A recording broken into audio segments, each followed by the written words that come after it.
तो dear students, मैं Kapil Sharma, physics faculty प्रज्ञा academy Gangapur city, एक बार फिर से आप सबका हमारे ऑनलाइन यूट्यूब चैनल प्रज्ञा एकेडमी गंगापुर सिटी पर हार्दिक स्वागत करता हूं। बच्चों, हिंदी मीडियम में हम लोग फ्लूइड स्टैटिक्स और फ्लूइड डायनेमिक्स का अप्रोक्सीमेटली पूरा पोर्शन कंप्लीट कर चुके हैं और इसी प्रक्रम को आगे बढ़ाते हुए अब अपन नया चैप्टर स्टार्ट करेंगे। नया चैप्टर भी वही आपका तरलों से संबंधित है, लेकिन ये चैप्टर इस बात को बताता है कि तरलों की दो परतों के बीच में किस प्रकार से एक घर्षण बल लगता है। तो अपना जो चैप्टर है वो है तो तरलों से ही संबंधित, लेकिन चूंकि एक नया पार्ट है, नया चैप्टर आप इसे बोल सकते हो, और उस चैप्टर का नाम है क्या? विस्कोसिटी। क्या नाम है? विस्कोसिटी। और विस्कोसिटी मतलब श्यानता। विस्कोसिटी मतलब श्यानता। अब सुनो ध्यान से, श्यानता, पहली बात, इसका सीधा सीधा मतलब ऐसा समझो कि श्यानता का मतलब है तरलों में घर्षण। इसे अपन बोल सकते हैं फ्रिक्शन इन फ्लूइड। अब देखो, इस बात को अपन ऐसे समझते हैं, कैसे कि जब एक सरफेस पर, एक सतह पर आप किसी एक ब्लॉक को क्या करते हो? खींचते हो एफ बल लगाकर, तो इस ब्लॉक पर घर्षण बल लगता है किधर? पीछे की तरफ। ये घर्षण बल क्या कर रहा है? ये घर्षण बल इसकी सापेक्ष गति का विरोध कर रहा है। किसकी सापेक्ष गति की? इस ब्लॉक की सापेक्ष गति का क्या कर रहा है? विरोध। किसके सापेक्ष? इस धरातल के सापेक्ष। इस धरातल के सापेक्ष ये ब्लॉक चल रहा है, तो इसकी गति का विरोध कर रहा है कौन? ये घर्षण बल। तो इसका मतलब जो घर्षण बल है वो सापेक्ष गति का क्या करता है? विरोध। इसी प्रकार तरलों में जब दो परतें एक दूसरे के सापेक्ष गति करती हैं, जब दो परतें एक दूसरे के क्या करती है? सापेक्ष गति। तो सापेक्ष गति का विरोध किनकी सापेक्ष गति का? उन परतों की सापेक्ष गति का विरोध कौन करता है? वो करता है श्यान बल। क्या करता है? श्यान बल।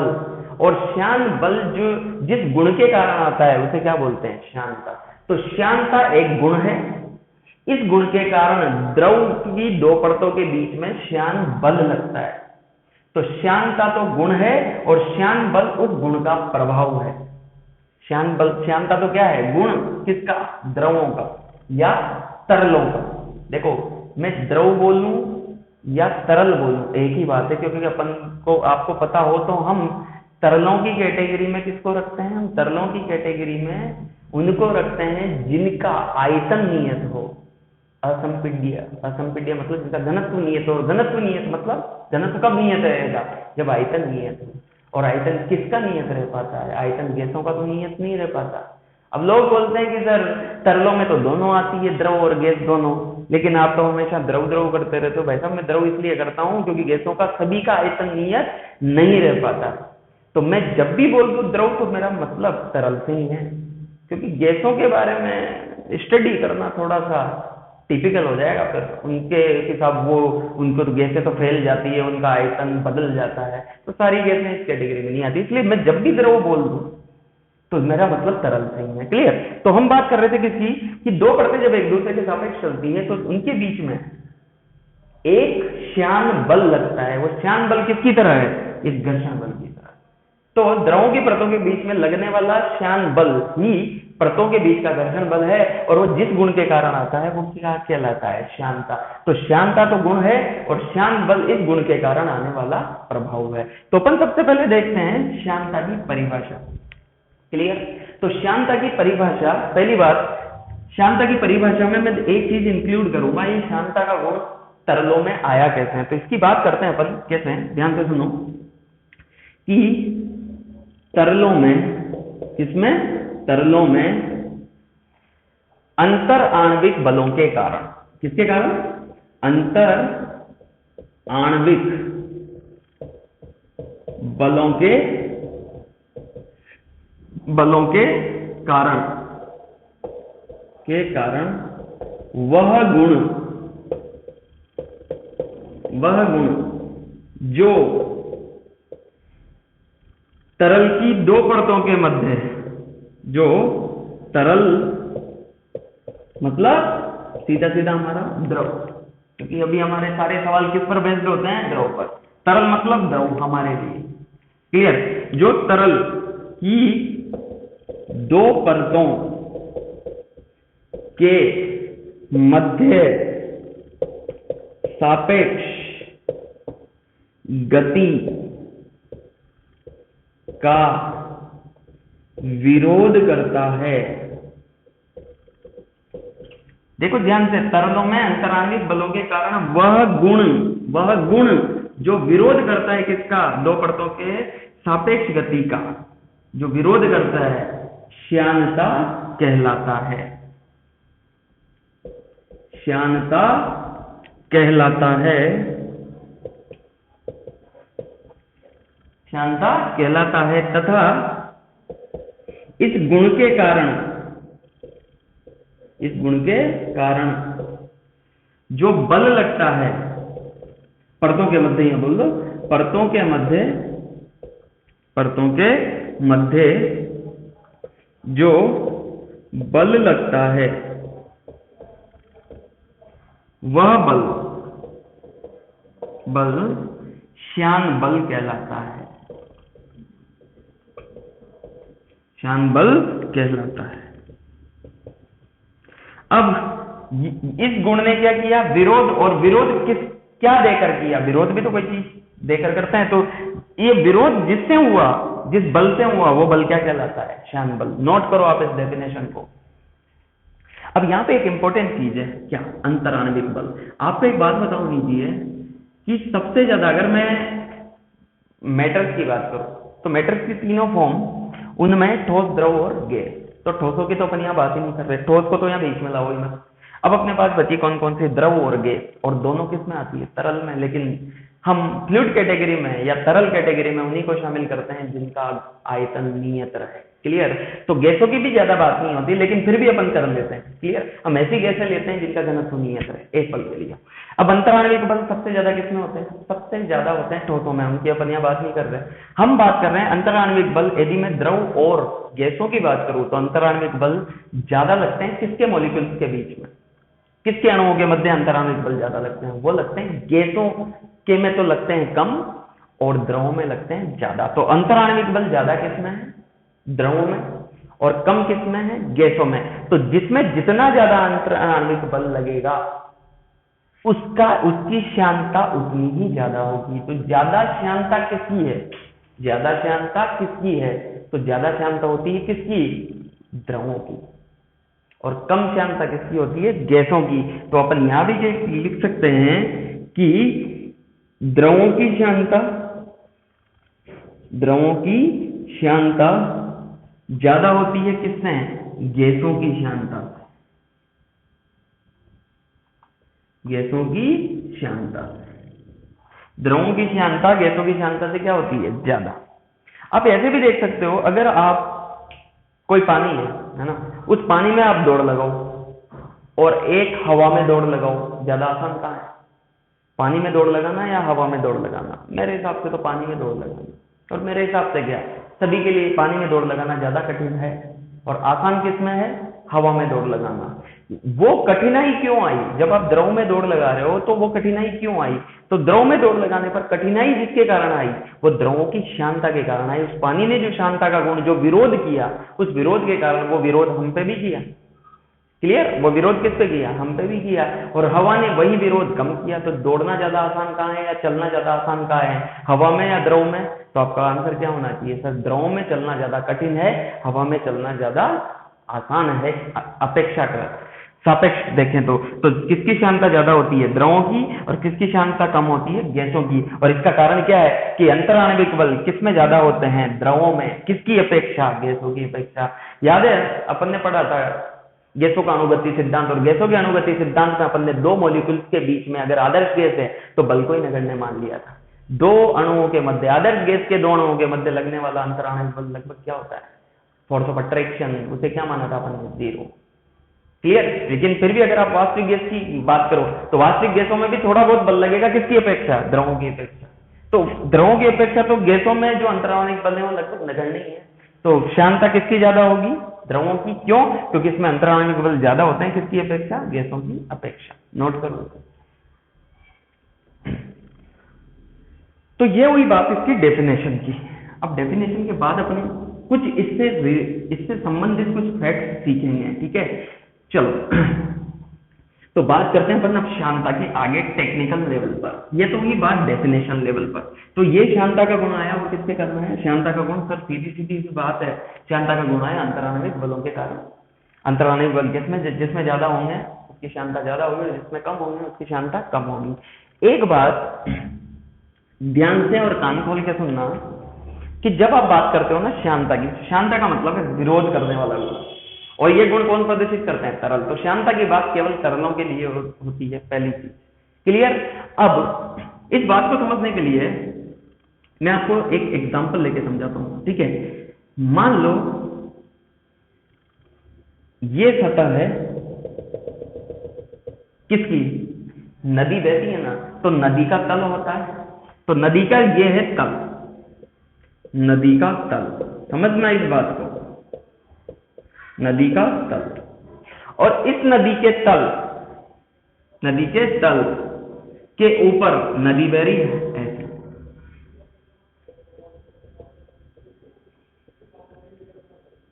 अभी भी क्या बह रही है? नदी। क्लियर?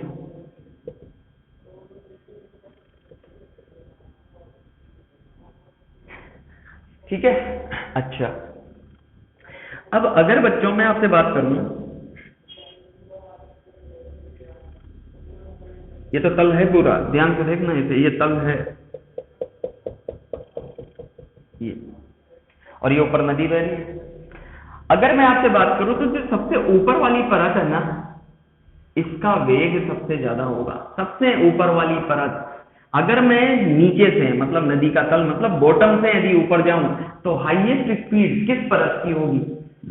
तरल जो है या द्रव जो है वो परतों के रूप में बहता है, तो सबसे हाईएस्ट स्पीड किसकी होगी? सबसे ऊपर वाली परत।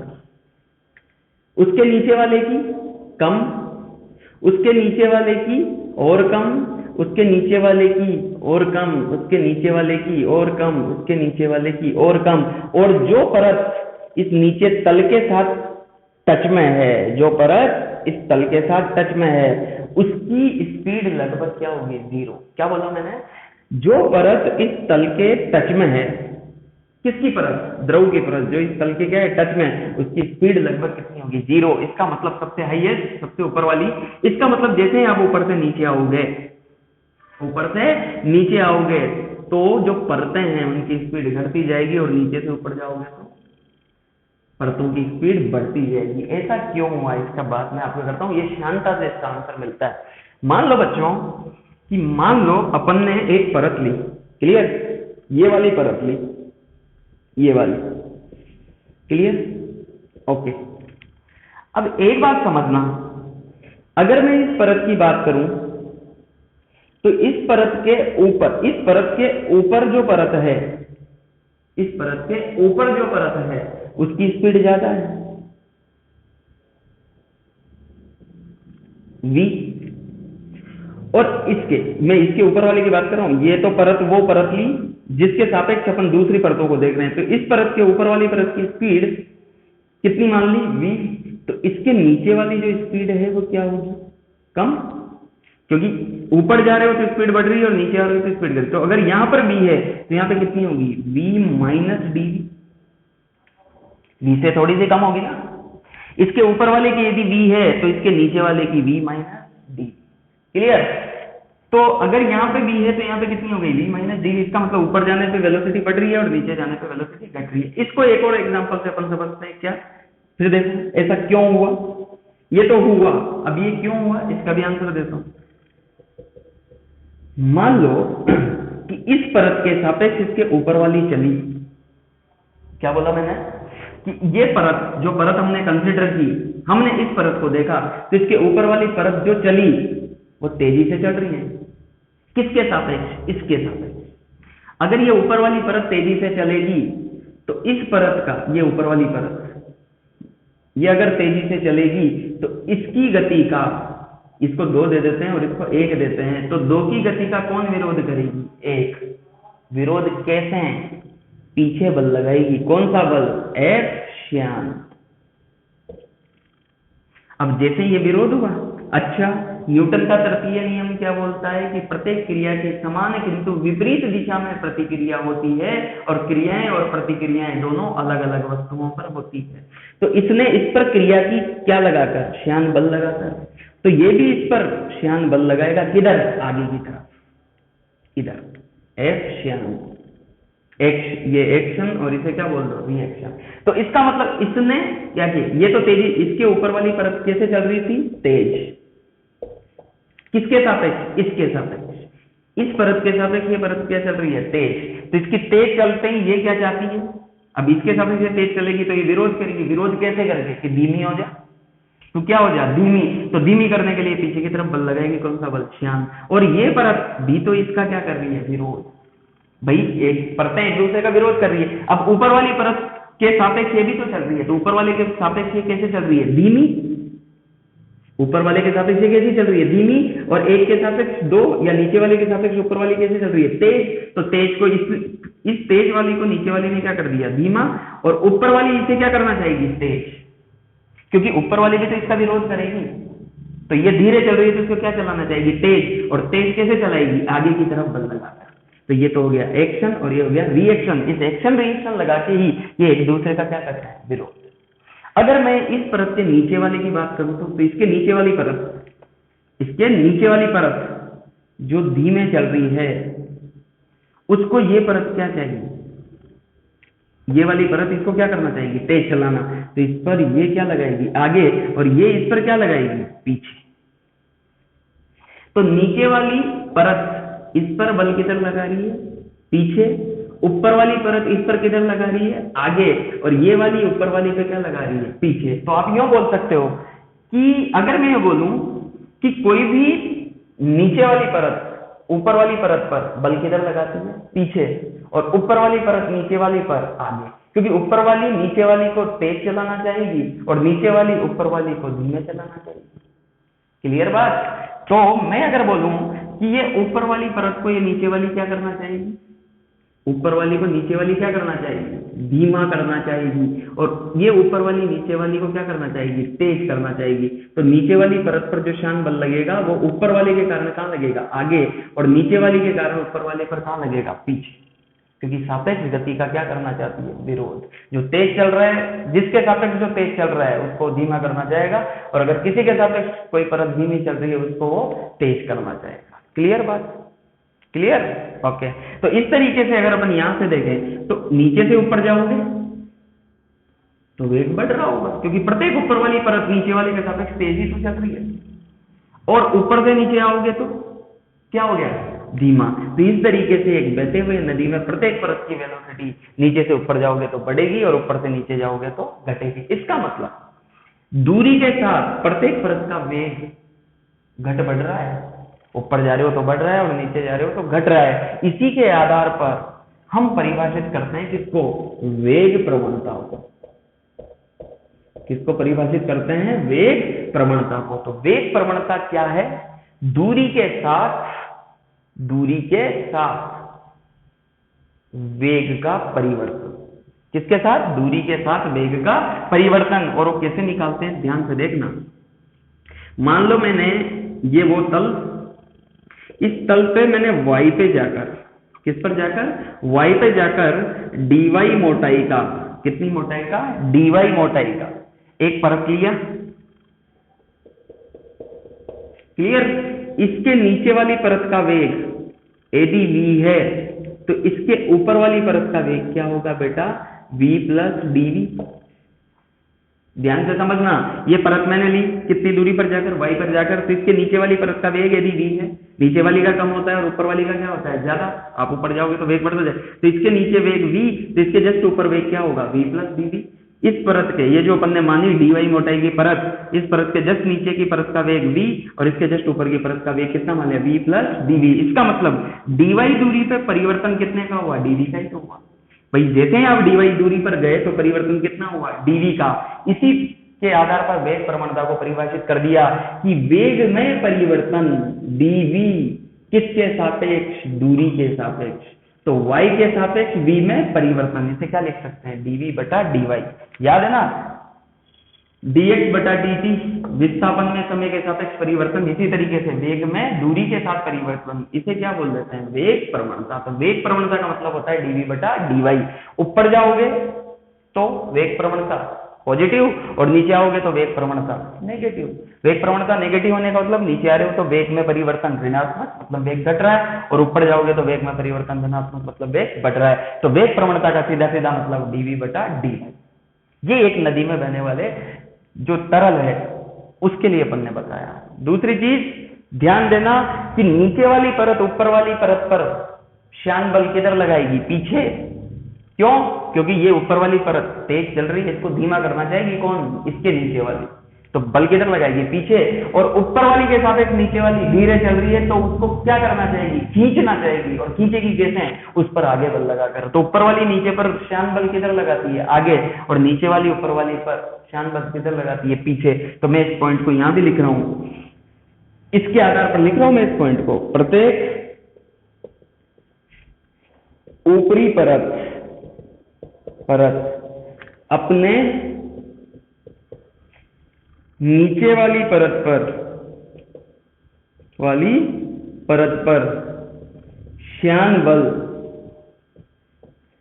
आगे लगाती है। ये भी विरोधी है भाई, वो तो चाह रही है मैं धीमा चलूं, लेकिन ऊपर वाली क्या चाहती है कि नहीं तू मेरे साथ चल। तो उसकी इच्छा के विपरीत, किसी भी चीज की इच्छा के विपरीत काम करना है तो विरोध करना होता है। तो प्रत्येक ऊपर वाली परत अपने नीचे वाली परत पर श्यान बल आगे लगाती है। दूसरा पॉइंट, तथा प्रत्येक परत अपने से ऊपर वाली परत पर श्यान बल पीछे लगाती है। क्लियर? ये बात ध्यान रखना।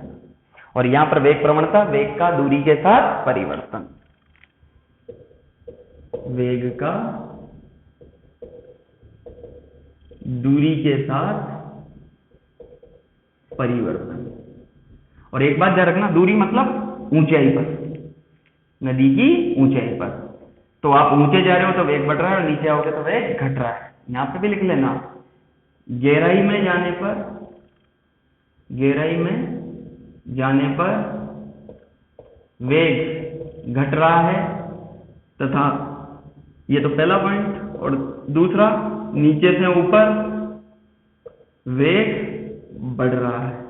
ये सारे पॉइंट्स नोट करो, ये आपको याद होने चाहिए।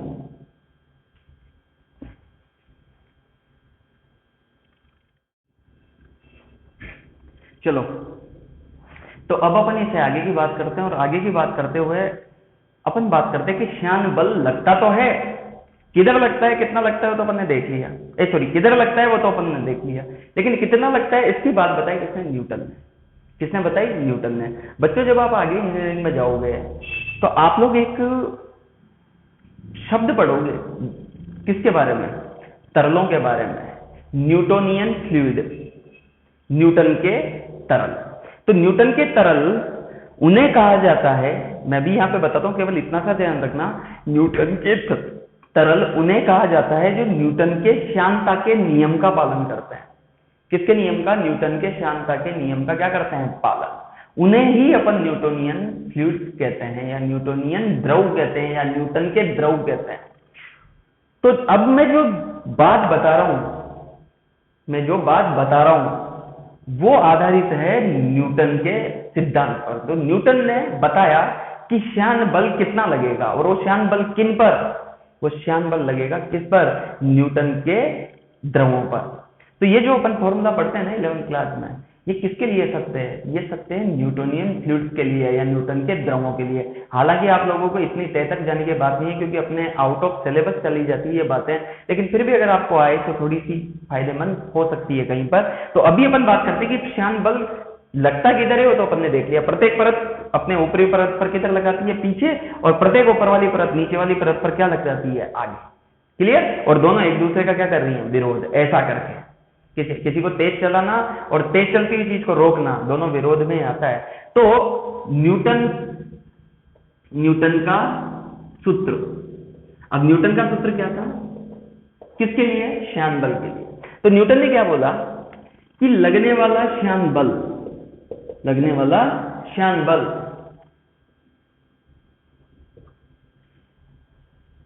पृष्ठीय क्षेत्रफल के क्या होता है, समानुपाती। पृष्ठीय क्षेत्रफल के क्या होता है, समानुपाती। जो जो संपर्क सतह है वो जितना क्षेत्रफल ये, जैसे ये सतह है, इसका क्षेत्रफल ये ए है, अब इस पर जो दूसरी परत है वो कितना बल लगा रही है, वो जो बल लगेगा ना वो इन दोनों के संपर्क क्षेत्रफल मतलब पृष्ठीय क्षेत्रफल। भाई तरल की जितनी परत ऊपर की है उतनी ही तो चौड़ाई की नीचे वाली होगी, तो पूरा ही तो संपर्क आ गया ना।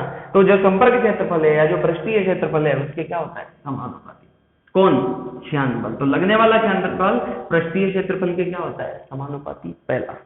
दूसरा, लगने वाला श्यान बल, लगने वाला श्यान बल वो बल समानुपाती होता है किसके, वेग प्रवणता के।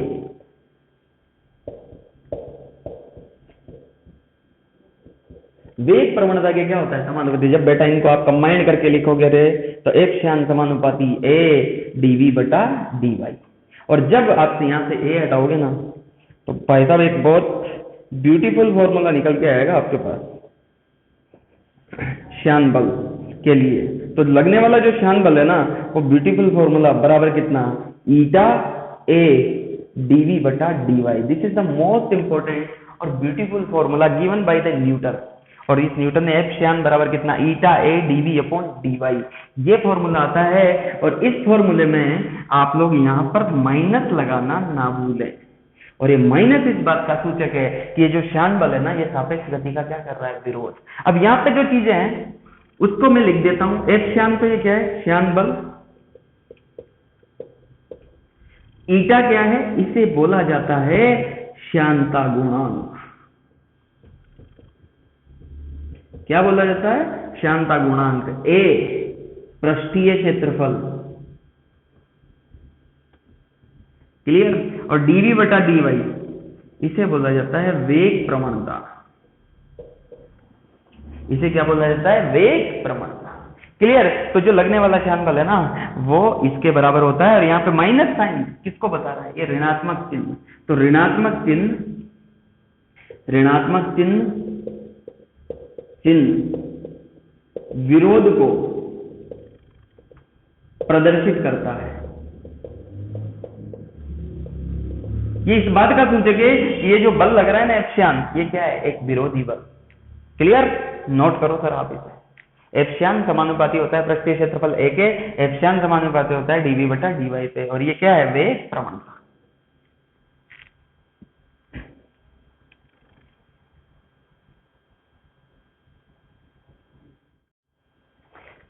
चलिए सर, तो ये न्यूटन का सूत्र है श्यान बल के लिए कि श्यान बल कितना लगेगा।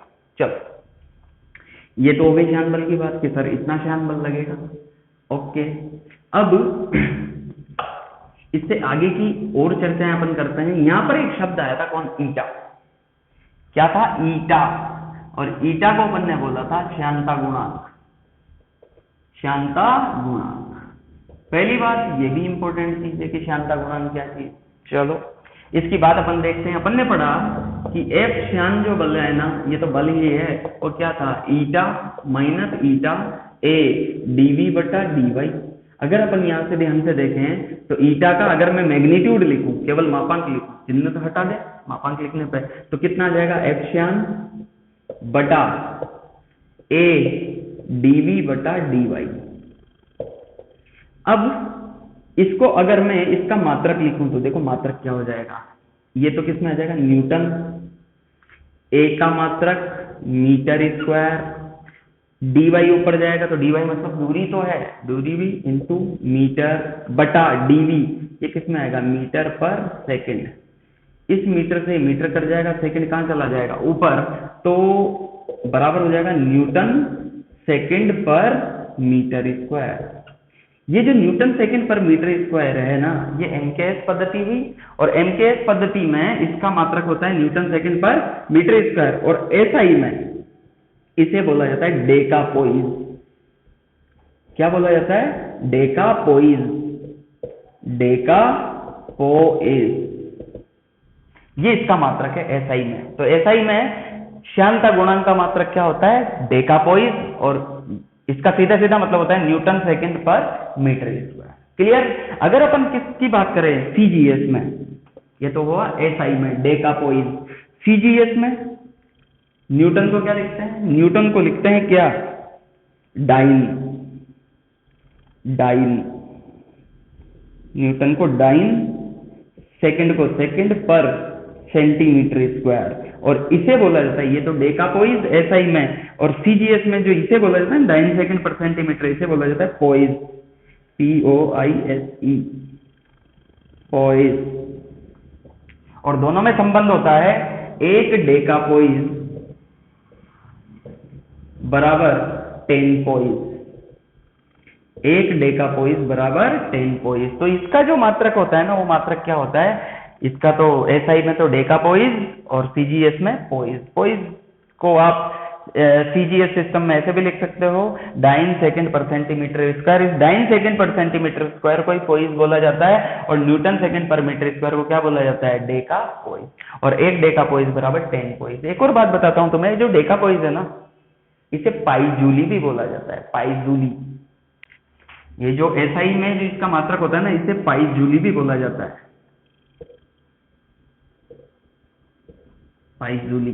एक साइंटिस्ट था उसके नाम पर। लेकिन आप डेकापोइज और पोइज भी ध्यान रख सकते हो। इसका क्या हुआ मात्रक? यूनिट आपके डायमेंशन, सॉरी डायमेंशन आप निकालना, इसकी विमा आप निकालना, उसकी विमा आपके लिए होमवर्क है, ठीक है ना। तो इसके मात्रक की बात करते हैं अपन। तो ये मात्रक दिए हुए है, चलो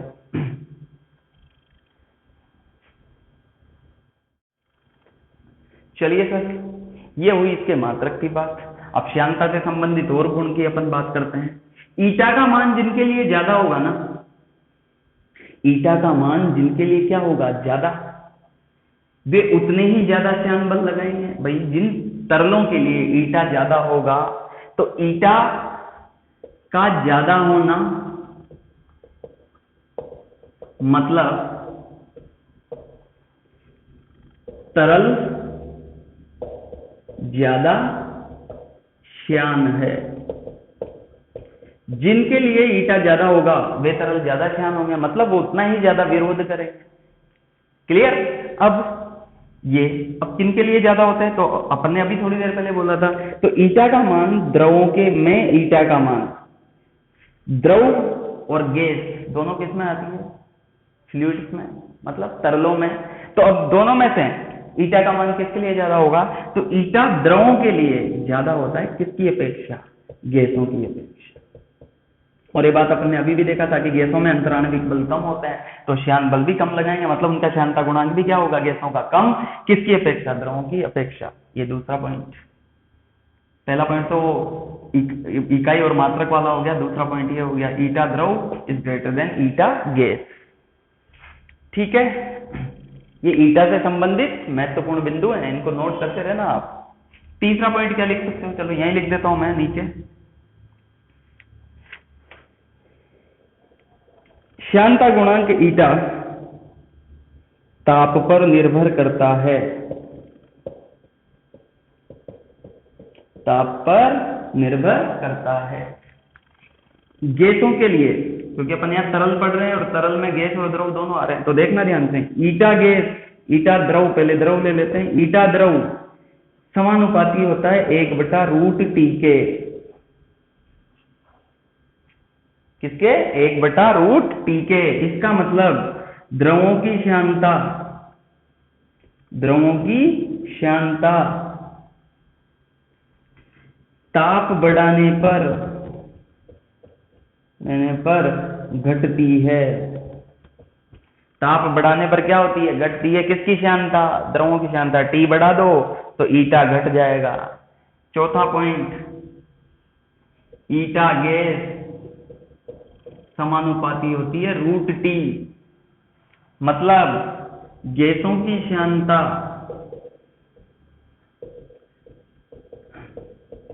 ताप बढ़ाने पर बढ़ती है। गैसों की श्यानता ताप बढ़ाने पर क्या होती है? बढ़ती है। नोट करो इन सारे पॉइंट्स को। पहला तो विमा मात्रक वाला हो गया, दूसरा हो गया, तीसरा हो गया, चौथा हो गया। नोट करो जल्दी से इनको। और याद भी रखना है ये इंपॉर्टेंट पॉइंट किसके बारे में, श्यानता गुणांक के बारे में। 4 पॉइंट हो गए। पांचवा पॉइंट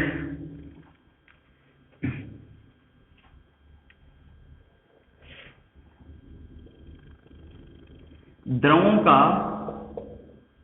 घनत्व बढ़ाने पर, द्रवों का घनत्व बढ़ाने पर मतलब रो को बढ़ा दिया जाए तब श्यानता, श्यानता मतलब श्यानता गुणांक बोल दो भाई, श्यानता गुणांक का सीधा सीधा मतलब श्यानता सही है। श्यानता गुणांक का मान बढ़ता है। घनत्व बढ़ाओगे ना तो श्यानता गुणांक भी क्या होगा, बढ़ेगा। किसमें, द्रवों में। छठा पॉइंट, गैसों में घनत्व बढ़ाने पर रो, ये द्रव था और ये रो गैस, घनत्व बढ़ाने पर श्यानता गुणांक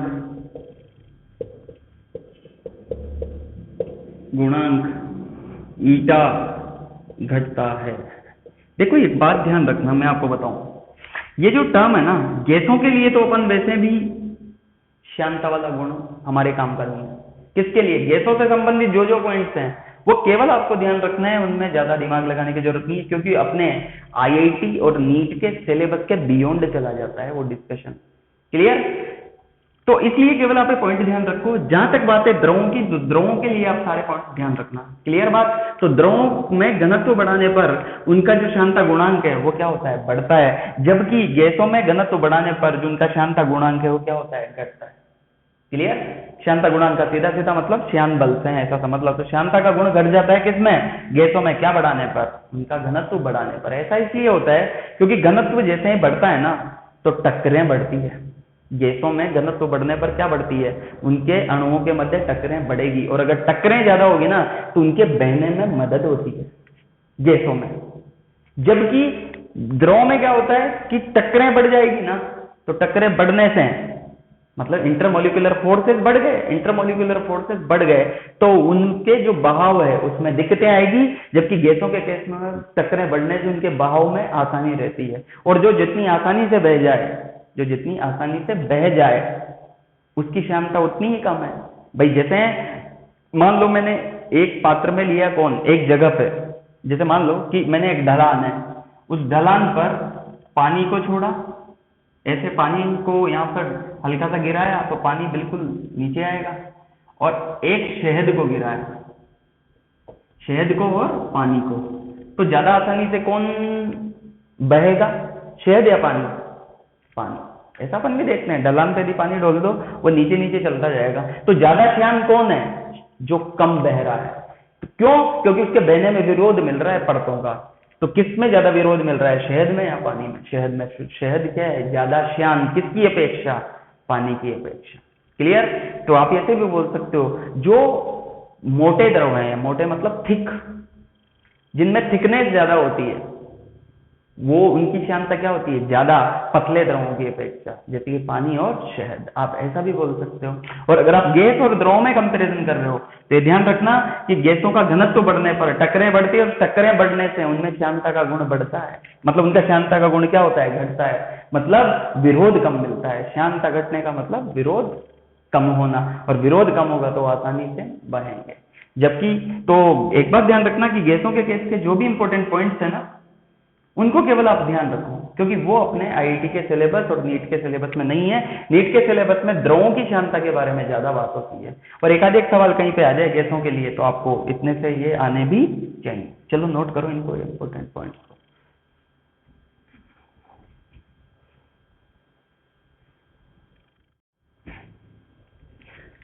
ये वही श्यानता गुणांक से संबंधित पॉइंट। तो ईटा क्या होता है, श्यानता गुणांक। इसके अपन ने मात्रक की बात की, ईटा का ताप के साथ परिवर्तन देखा, घनत्व के साथ परिवर्तन देखा। ठीक है। अच्छा, एक और बात देखो आप, जो ईटा होता है ना, श्यानता गुणांक, श्यानता गुणांक,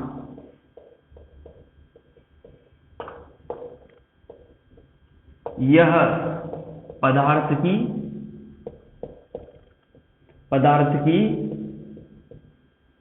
प्रवृत्ति पर निर्भर करता है। जो श्यानता गुणांक है वो किस पर निर्भर करता है? पदार्थ की प्रवृत्ति पर। इसीलिए तो अपन बोल देते हैं कि ईटा द्रव is greater than eta gas, eta द्रव is greater than eta gas. भाई ये द्रव की प्रवृत्ति है और ये गैस की प्रवृत्ति है, तो ये जो है वो पदार्थ की प्रवृत्ति पर भी निर्भर करता है, या पदार्थ की प्रवृत्ति पर निर्भर करता है। कौन?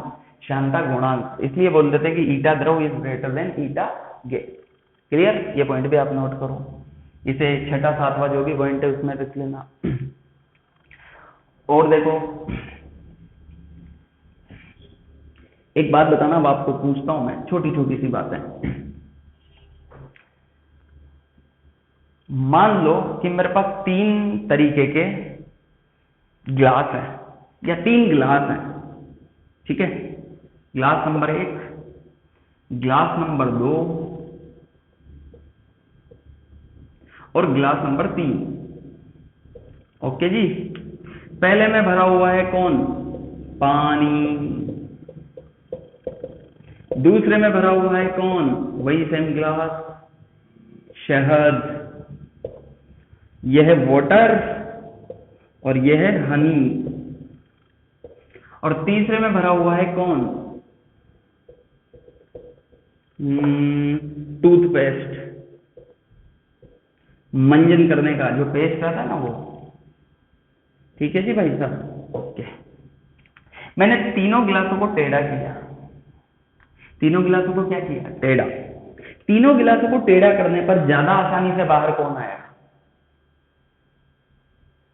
ईमानदारी से बताओ, ज्यादा आसानी से सबसे पहले कौन आएगा? पानी। ज्यादा आसानी से कौन गिरेगा? कौन गिरेगा? सवाल यह है, ज्यादा आसानी से कौन गिरेगा? तो आपका आंसर क्या होगा? सबसे आसानी से कौन गिरेगा? पानी। तो पानी की आसानी सबसे ज्यादा, उससे कम शहद की, और सबसे कम टूथपेस्ट की। इसका कारण बताता हूं आपको। किन्हीं भी 2 परतों के बीच में विरोध सबसे ज्यादा किसमें होगा? टूथपेस्ट में। मतलब टूथपेस्ट की एक परत दूसरे परत की सबसे ज्यादा विरोध कर रही है, तो सबसे ज्यादा श्यान कौन है? टूथपेस्ट। सबसे ज्यादा श्यान कौन है? टूथपेस्ट। तो अगर मैं तीनों, ईटा पानी, ईटा शहद और ईटा टूथपेस्ट, इनकी अगर बात करूं तो सबसे कम श्यानता किसकी? पानी की, उससे कम शहद की, और सबसे ज्यादा टूथपेस्ट। क्लियर जी? सबसे ज्यादा पानी की, उससे कम शहद की, और सबसे ज्यादा टूथपेस्ट की। क्लियर? क्यों? क्योंकि इसमें विरोध कब सबसे कम हुआ? इसमें उससे ज्यादा हुआ, और इसमें सबसे ज्यादा। इसकी परतों ने इसको छोड़ा ही।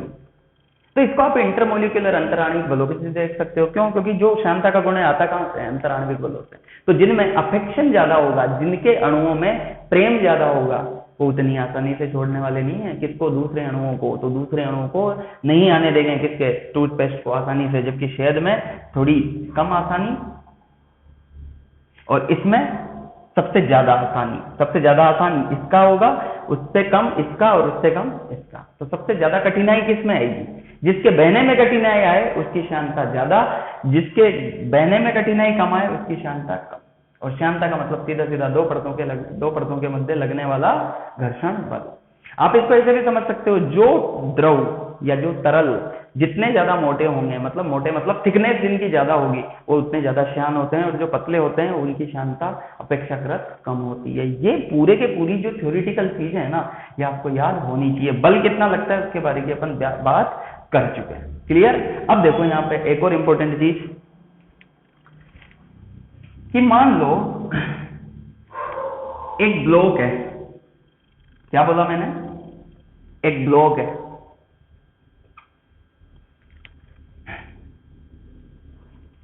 ये सतह पर एक ब्लॉक रखा हुआ है।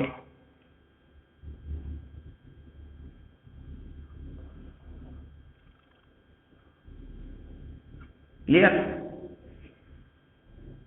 ये सतह है। अब अगर मैं इसे चलाऊं तो इस ब्लॉक और इसके बीच में घर्षण बल लगेगा, श्यान बल नहीं लगेगा, क्योंकि यहाँ बीच में द्रव नहीं है। ये इस ब्लॉक और इस सतह के बीच में क्या लगेगा? घर्षण बल, F घर्षण। आगे देखो, अब मैंने क्या कर दिया, अभी तो F घर्षण लग रहा है, ये तो स्थिति नंबर 1। सेकेंड स्थिति में मैंने वही सतह थी, वही ब्लॉक था, और इनके बीच में मैंने कोई तरल डाल दिया, ये तरल यहां पे फैल गया ऐसे। अब इस सतह और इस ठोस, ये जो ब्लॉक है, इसके बीच में कौन आ गया? तरल बीच में। अब एक बात बताओ, दोनों के बीच में घर्षण बल लगेगा या फिर श्यान बल लगेगा? तो ये देखो लगता कैसे है, इसकी बात को बिल्कुल ध्यान से समझना। अगर कोई ठोस, देखो अभी यहां पे क्या हुआ, ये जो ठोस है, ये जो ब्लॉक है, ये किसके संपर्क में आ गया? इस तरल की परत के संपर्क में। अब ये तरल दो के बीच में फंस गया, किसके बीच में? एक तो ब्लॉक और एक ये सतह।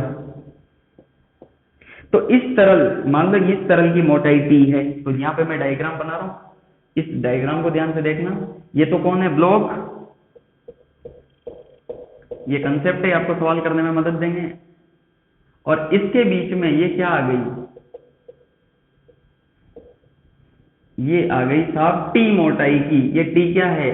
तरल की मोटाई, तरल की मोटाई। ठीक है, ओके। और ये कौन है? ये है आपकी सतह। क्लियर? अब क्या हुआ, मैंने इसको v वेग से खींचा। कितने वेग से? v वेग से। अच्छा, एक और बात ध्यान रखना, इस जगह पर भी जब अपन बाह्य बल लगाएंगे तब घर्षण बल लगेगा, ये विरोधी बल। ठीक है ना? जब आप इसको इस सतह के सापेक्ष चलाओगे, तो यहां पे भी अपन ने इसको v वेग से खींचा। अब होता क्या है, ये जो T मोटाई की परत है ना, ये T मोटाई का एक भाग लिया, इसके ऊपर वाला जो परत है, इसके जस्ट ऊपर वाली वो परत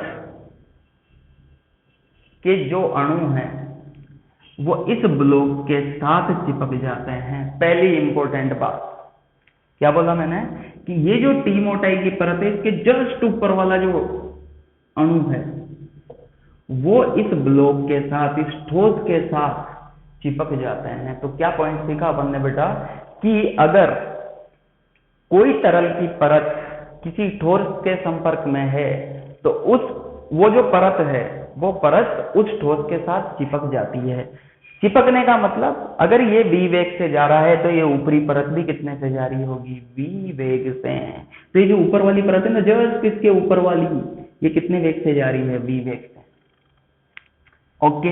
अच्छा, नीचे वाली परत इस धरातल के साथ चिपक गई होगी, इस सतह के साथ। अब अगर चिपक गई तो सतह जितने से चल रही होगी उतने से ये नीचे वाली परत चल रही होगी। तो नीचे वाली परत का वेग कितना होगा? 0। क्यों? क्योंकि सतह भी तो 0 पे है। तो अपन ने क्या पॉइंट सीखा? नंबर 1 पॉइंट, ध्यान से सुनना, नंबर 1 पॉइंट, तरल की जो सतह ठोस के संपर्क में है, वह उस ठोस से चिपक जाती है तथा उसी वेग से चलती है जिस वेग से ठोस चल रहा है। मोस्ट इंपोर्टेंट बात। तो ये ऊपर वाली कितने से चल रही है? 20 है, और सबसे नीचे वाली कितने से चल रही है? 0। तो सबसे नीचे वाली 0 से क्यों सर? क्योंकि ये सतह है। ये तो पहला पॉइंट। अब क्या हुआ, अब भाई साहब ये ब्लॉक का डायग्राम मैंने ये बनाया, ये वाले अणु ये परत जो इससे चिपक गए, ये वाले अणु कितने से चल रहे हैं, V से, क्योंकि ब्लॉक भी कितने से चल रहा है, V से। इसके जस्ट नीचे वाले, किसके जस्ट नीचे वाले, इस परत के जो इससे चिपक रही है ना ब्लॉक से, इसके जस्ट नीचे वाले, इसके नीचे वाली जो परत है, क्योंकि ये तो पूरी टी मोटाई के था तरल, तो तरल कहां तक है, टी मोटाई तक। तो टी मोटाई तक जो तरल है, इसके ऊपर ये परत, इसके नीचे ये परत मैंने मान ली। तो इसके ये जो इससे चिपकी इस परत के नीचे वाली परत, इस पर बल किधर लगाएगी, पीछे, एप्सियन। ध्यान से देखना, क्यों, क्योंकि ऊपर वाली परत पर किधर लग रहा है, पीछे, क्योंकि इसकी गति का विरोध किधर करेगी, नीचे। ये जो है ये परत, इसकी जस्ट नीचे वाली परत, इस पर बल किधर लगाएगी, पीछे। क्लियर। तो इस पर एप्सियन बल लगा, ओके क्लियर। तो ये जो एप्सियन लगा, वो एप्सियन किस पे लगा, ब्लॉक पर या उस परत पर जो इस ठोस के साथ, इस ब्लॉक के साथ चिपकी हुई है। तो आपका आंसर होना चाहिए सर उस परत पर जो परत इस ठोस के चिपकी हुई है। तो जो श्यान बल लगता है ना, दूसरा इंपॉर्टेंट बात ध्यान से सुनना, दूसरी इंपॉर्टेंट बात, श्यान बल, क्या श्यान बल ठोस और तरल के बीच में लग सकता है क्या, नहीं। श्यान बल के लिए एक ही तरल की दो परतें होनी चाहिए। ऐसा नहीं है आप ठोस और तरल के बीच में श्यान बल लगा दो, नहीं। ये जो बल लग रहा है ये इस ब्लॉक पर, अच्छा लग तो इस ब्लॉक पर ही रहा है, लेकिन इस ब्लॉक पर डायरेक्ट लग रहा है या इनडायरेक्ट। तो आपका आंसर होगा सर इनडायरेक्ट। कैसे है, क्योंकि ये जो श्यान बल लगा वो उस चिपकी हुई परत पर लगा। कौन सी चिपकी हुई परत, जो इस ब्लॉक के साथ चिपकी हुई है। तो दूसरा इंपॉर्टेंट पॉइंट, ये सब आपके नोट्स की कॉपी में होना चाहिए। दूसरा इंपॉर्टेंट पॉइंट कि श्यान बल एक ही तरल की दो परतों के मध्य लगता है। क्लियर। तो यहां पर जो लगने का तरीका है, आप बोल दो कि सर ब्लॉक पर लग रहा है क्या, तो इनडायरेक्टली तो ब्लॉक पर लग रहा है, क्योंकि ये भी तो इसके साथ ही चल रही है। तो अल्टीमेटली विरोध तो ब्लॉक का ही होगा ना, लेकिन उस ब्लॉक के विरोध करने का तरीका डायरेक्ट है इनडायरेक्ट। तो आप क्या बोलोगे, इनडायरेक्ट। अब यहाँ पे श्यान बल का अगर मान निकालो तो तीसरे पॉइंट में एफ श्यान जो निकलेगा वो क्या निकलेगा, ईटा ए, जो भी इसके नीचे का क्षेत्रफल है, यहाँ पे ये ब्लॉक के स्थल का जो भी क्षेत्रफल है वो संपर्क क्षेत्रफल, ईटा ए और डीवी बटा डीवाई। देखो डीवी तो मतलब v माइनस जीरो, डीवी मतलब दूरी के साथ परिवर्तन, तो डीवी मतलब v माइनस जीरो, क्योंकि नीचे यहाँ का वेग कितना है, जीरो, और यहाँ का वेग कितना है v, और dy की जगह t आ जाएगा। तो क्या लिख दोगे, v माइनस जीरो बटा टी।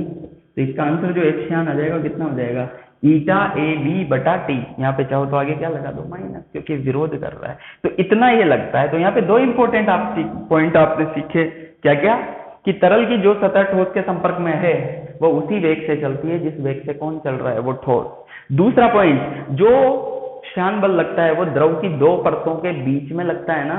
तो ऐसा थोड़ी है कि ब्लॉक और तरल, मान लो मैंने मेरे हाथ को किसके ऊपर रख दिया, तरल की सतह पर, तो तरल की सतह पर लगा, तो मेरे और उस तरल की सतह के बीच में क्या घर्षण बल लग रहा है क्या, नहीं। वो जो सतह जो मेरे हाथ के संपर्क में है वो तो किसके वेग से चलने लगी, मेरे हाथ के वेग से, वो तो मेरे चिपक गई। और उसके नीचे वाली जो मेरे चिपकी, उसके नीचे वाली जो परत है वो इस परत का क्या करेगी, विरोध, और वो इनडायरेक्ट वे में किसका विरोध हुआ, मेरे हाथ का। इस तरीके से ये लगता है। क्लियर बात, चलो नोट करो इसको। और वो कितना लगा ये अपन ने यहां से निकाल के देख लिया, जो फॉर्मूला होता है एप्सियन का।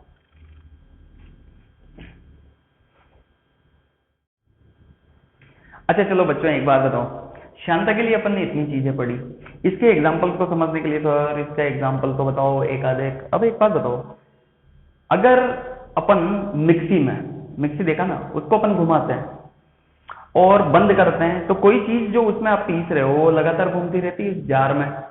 घूमते घूमते आप उसको एक बार मिक्सी को बंद कर दो, वो जो घूमने वाली चीज है वो भी रुक जाती है। जो लिक्विड बना, मान लो आप जूस बना रहे हो, तो जूस घूमता रहता है जब तक वो घूमता रहता है। जैसे आप उसे क्या कर रहे हो, जैसे आपने मिक्सी को क्या किया, बंद, वो जो उसमें द्रव था, जो जूस बना, वो घूम रहा है या थोड़ी देर बाद रुक जाता है, रुक जाता है। किसके कारण, श्यानता के कारण, क्योंकि उसकी परतों के बीच में घर्षण लगा तो जो गति जुड़ जाती उसकी क्या हो गई, हानि, उसकी क्या हो गई, हानि। तो रुकता है, उसका कारण क्या होता है, श्यानता। दूसरा एग्जांपल, आप पानी में ज्यादा तेज चल सकते हो या हवा में, पानी में ज्यादा तेज चलते हैं या हवा में? पानी में या हवा में? ज्यादा तेज किसमें चल सकते हैं? हवा में, क्योंकि हवाएं कम प्रतिरोध देती है किसकी अपेक्षा? पानी की अपेक्षा। तो श्यानता के उदाहरण यदि मुझे देखने हैं तो श्यानता के उदाहरण, तो उदाहरण अगर आपसे पूछा जाए तो क्या बोल सकते हो? यदि किसी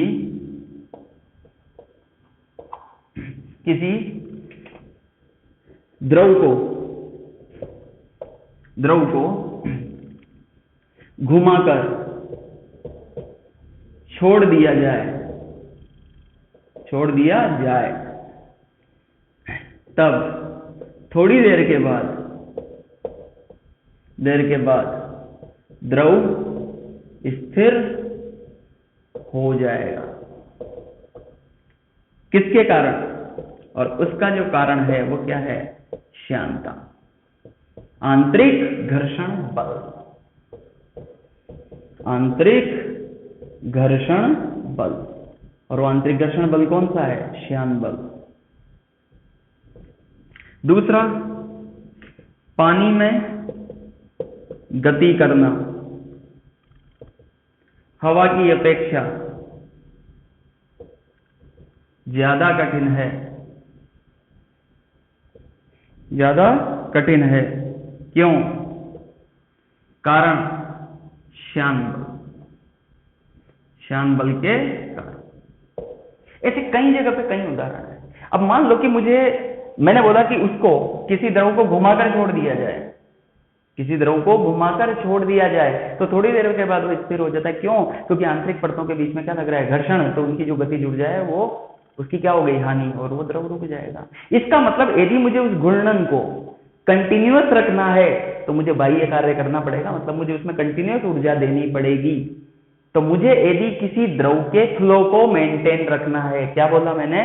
किसी श्यान द्रव के फ्लो को। देखो शुरू में तो अपन घर्षण मान ही नहीं रहे थे, जब अपन फ्लूइड डायनेमिक्स पढ़ रहे थे तो इधर से पाइप में यदि मैं घुसा रहा था कोई द्रव तो आसानी से उधर से निकल रहा था, क्योंकि आंतरिक घर्षण कितना था? 0। तो कोई ऊर्जा की हानि नहीं थी।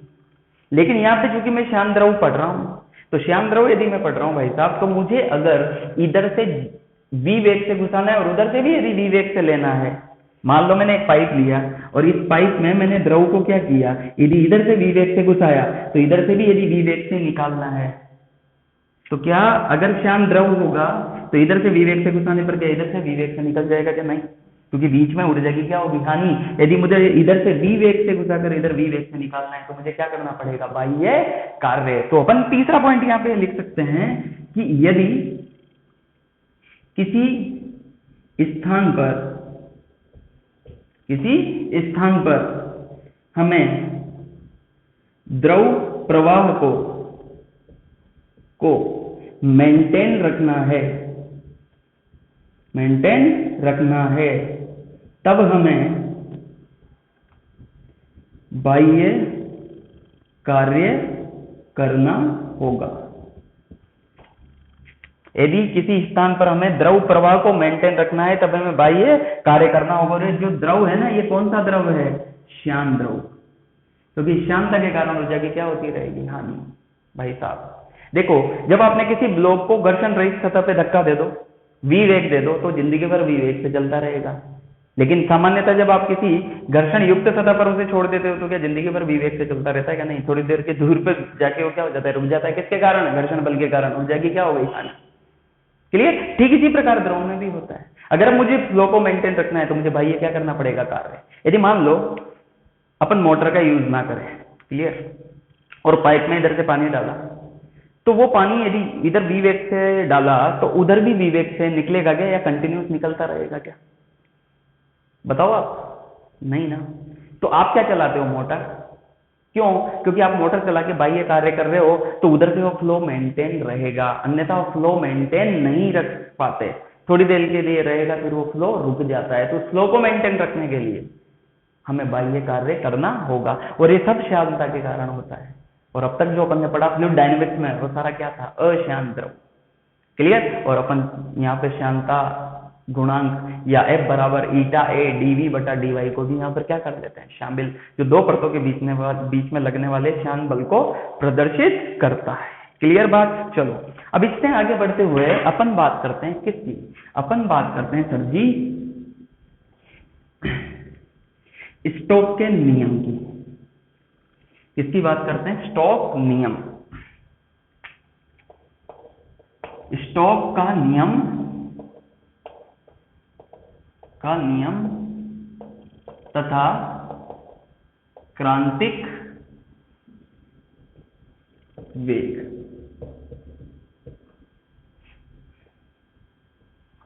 स्टोक का नियम तथा क्रांतिक वेग।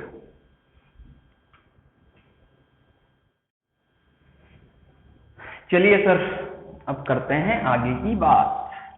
आगे की बात में अपना टॉपिक है स्टोक का नियम। स्टोक का नियम, स्टोक का नियम। और इसके साथ साथ एक और टॉपिक आता है, वो होता है क्रांतिक वेग। उसकी अपन बात करेंगे। स्टोक का नियम।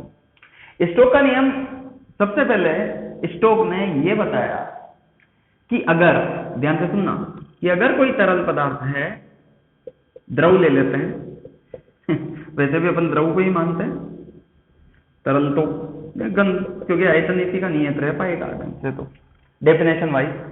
तो इसमें मान लो एक आर त्रिज्या की धात्विक बॉल है, आर त्रिज्या की गोलाकार धात्विक बॉल है, या धात्विक गोला मान लो, या कोई गोला मान लो आर त्रिज्या का। इसको क्या किया? द्रव में डाला। अब द्रव में यदि डाला तो इसे रखा हुआ है। अब देखो, अभी मैं इसे इधर खींच रहा हूं। क्या खींच रहा हूं? इधर। v वेग से मैंने खींचा। कितने वेग से? v वेग से। अभी थोड़ी देर पहले अपन ने पढ़ा था, क्या हमने थोड़ी देर पहले पढ़ा था कि ठोस को अगर द्रव के संपर्क में लाया जाए तो द्रव की परत, मतलब द्रव के कण, अणु उस ठोस के चिपक जाते हैं तथा उसी वेग से चलते हैं जिस वेग से ठोस चल रहा है। ये बात हमने अभी कर ली। तो इस पर ये क्या हो जाएंगे? ये अणु चिपक जाएंगे। ये मॉलिक्यूल जो हैं इस लिक्विड के, वो क्या होंगे? चिपक जाएंगे। ओके। अब जब ये इस पर चिपक कर चलेंगे तो ये बाकी बचा हुआ जो द्रव है ना, ये इसकी गति का क्या करेगा? विरोध। किसके द्वारा? श्यान बल लगाकर। तो अल्टीमेटली ये बल लगा तो बॉल पर ही, डायरेक्ट में, इनडायरेक्ट में, अभी थोड़ी देर पहले बात की थी। ठोस के अणु चिपके और उन अणुओं पर श्यान बल लगाया। किसने? बचे हुए द्रव ने, या बची हुई द्रव की जो परतें इन अणुओं के संपर्क में थी उसने। तो इस पर श्यान बल लगाया, किधर? पीछे, एफ श्यान। क्लियर? अब सुनो ध्यान से। तो अल्टीमेटली ये श्यान बल बॉल पर ही लगा, डायरेक्ट या इनडायरेक्ट? इनडायरेक्ट। तो कितना लगा? एफ श्यान। अब इस स्टोक ने यह बताया कि इस एफ श्यान बल का मान कितना होता है। तो स्टोक के अनुसार, किसके अनुसार? स्टोक के अनुसार आर त्रिज्या की गोलाकार वस्तु, और यहां पर वस्तु के रूप में हमने क्या ले ली? बॉल पर लगने वाला श्यान बल, लगने वाला श्यान बल एफ श्यान बराबर 6 पाई ईटा आर वी होता है। ये किसने बोला? ये बोला स्टोक ने कि साहब यदि एक बॉल ली जाए, कितने त्रिज्या की? आर, और बॉल कैसी है? गोलाकार। इस गोलाकार वस्तु को यदि हम वी वेग से खींचे, वी वेग दे दें, इधर दिया है अभी मैंने, क्लियर, इधर वी वेग दे दें, तो इसके संपर्क वाले जो द्रव की सतह या अणु जो इसके संपर्क में है वो इसके चिपक जाएंगे, और चिपक कर इसके साथ साथ विवेक से चलेंगे। तो ये अगर विवेक से चल रहे हैं तो इनका विरोध कौन करेगा? बचे हुए द्रव के अणु या बचे हुए द्रव की परतें क्या लगाकर? श्यान बल लगाकर। और श्यान बल जितना लगता है वो कितना लगा? 6 पाई ईटा आर वी, जहां पर 6 है, पाई पाई है, ईटा श्यान का गुणांक किसका? द्रव का। आर गोले की त्रिज्या, और वी वेग, कौन सा वेग, जिस वेग से ये चल रहा है। ये किसका नियम है, स्टोक्स का नियम, नोट करो इसे। क्लियर, कर लिया नोट, देख लिया, ओके। अब बेटा ये श्यान बल लग किस पर रहा है, बॉल पर, तो अपन यूं भी तो बोल सकते हैं ना, इसका तात्पर्य है कि यदि कोई ठोस किसी द्रव में गति करता है,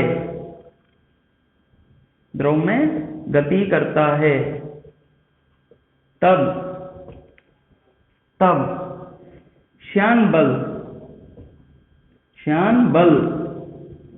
अप्रत्यक्ष रूप से उस ठोस पर भी लगता है।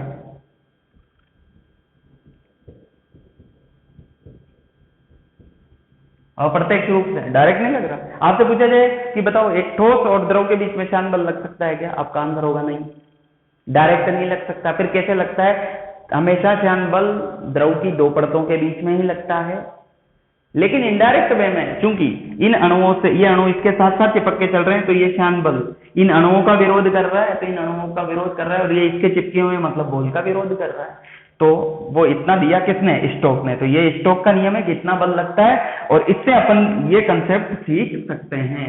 तो आप इन दोनों चीजों को नोट करो, ठीक है। चलो, तो स्टोक के नियम के बाद इस पर आधारित एक कंसेप्ट आता है किसका, टर्मिनल वेलोसिटी। और बेटा टर्मिनल वेलोसिटी को बोला जाता है क्या, सीमांत वेग। अब सीमांत वेग क्या होता है, इसे मैं आसान भाषा में समझाता हूँ। मान लो आपने क्या ली, एक बॉल ली आर त्रिज्या की, अभी अपन बॉल पे तो बात कर रहे थे स्टोक के नियम पे। उस आर त्रिज्या की बॉल को लिया और द्रव में डाला। जैसे वो द्रव में गई, तो द्रव में जाते हैं पहले उसका वेग बढ़ेगा। तो एक और बात ध्यान रखना, जैसे वो नीचे जाती जा रही है वेग तो बढ़ता जा रहा है, लेकिन पीछे कौन, ऊपर की तरफ जो विरोधी बल है, जो श्यान बल है, उसका भी मान बढ़ता जा रहा है। क्यों, क्योंकि वो बल वेग पर निर्भर कर रहा है। अब क्या हुआ कि वेग बढ़ रहा है। एक स्थिति ऐसी आएगी कि जब उस बॉल पर कुल बल का मान क्या हो गया, 0।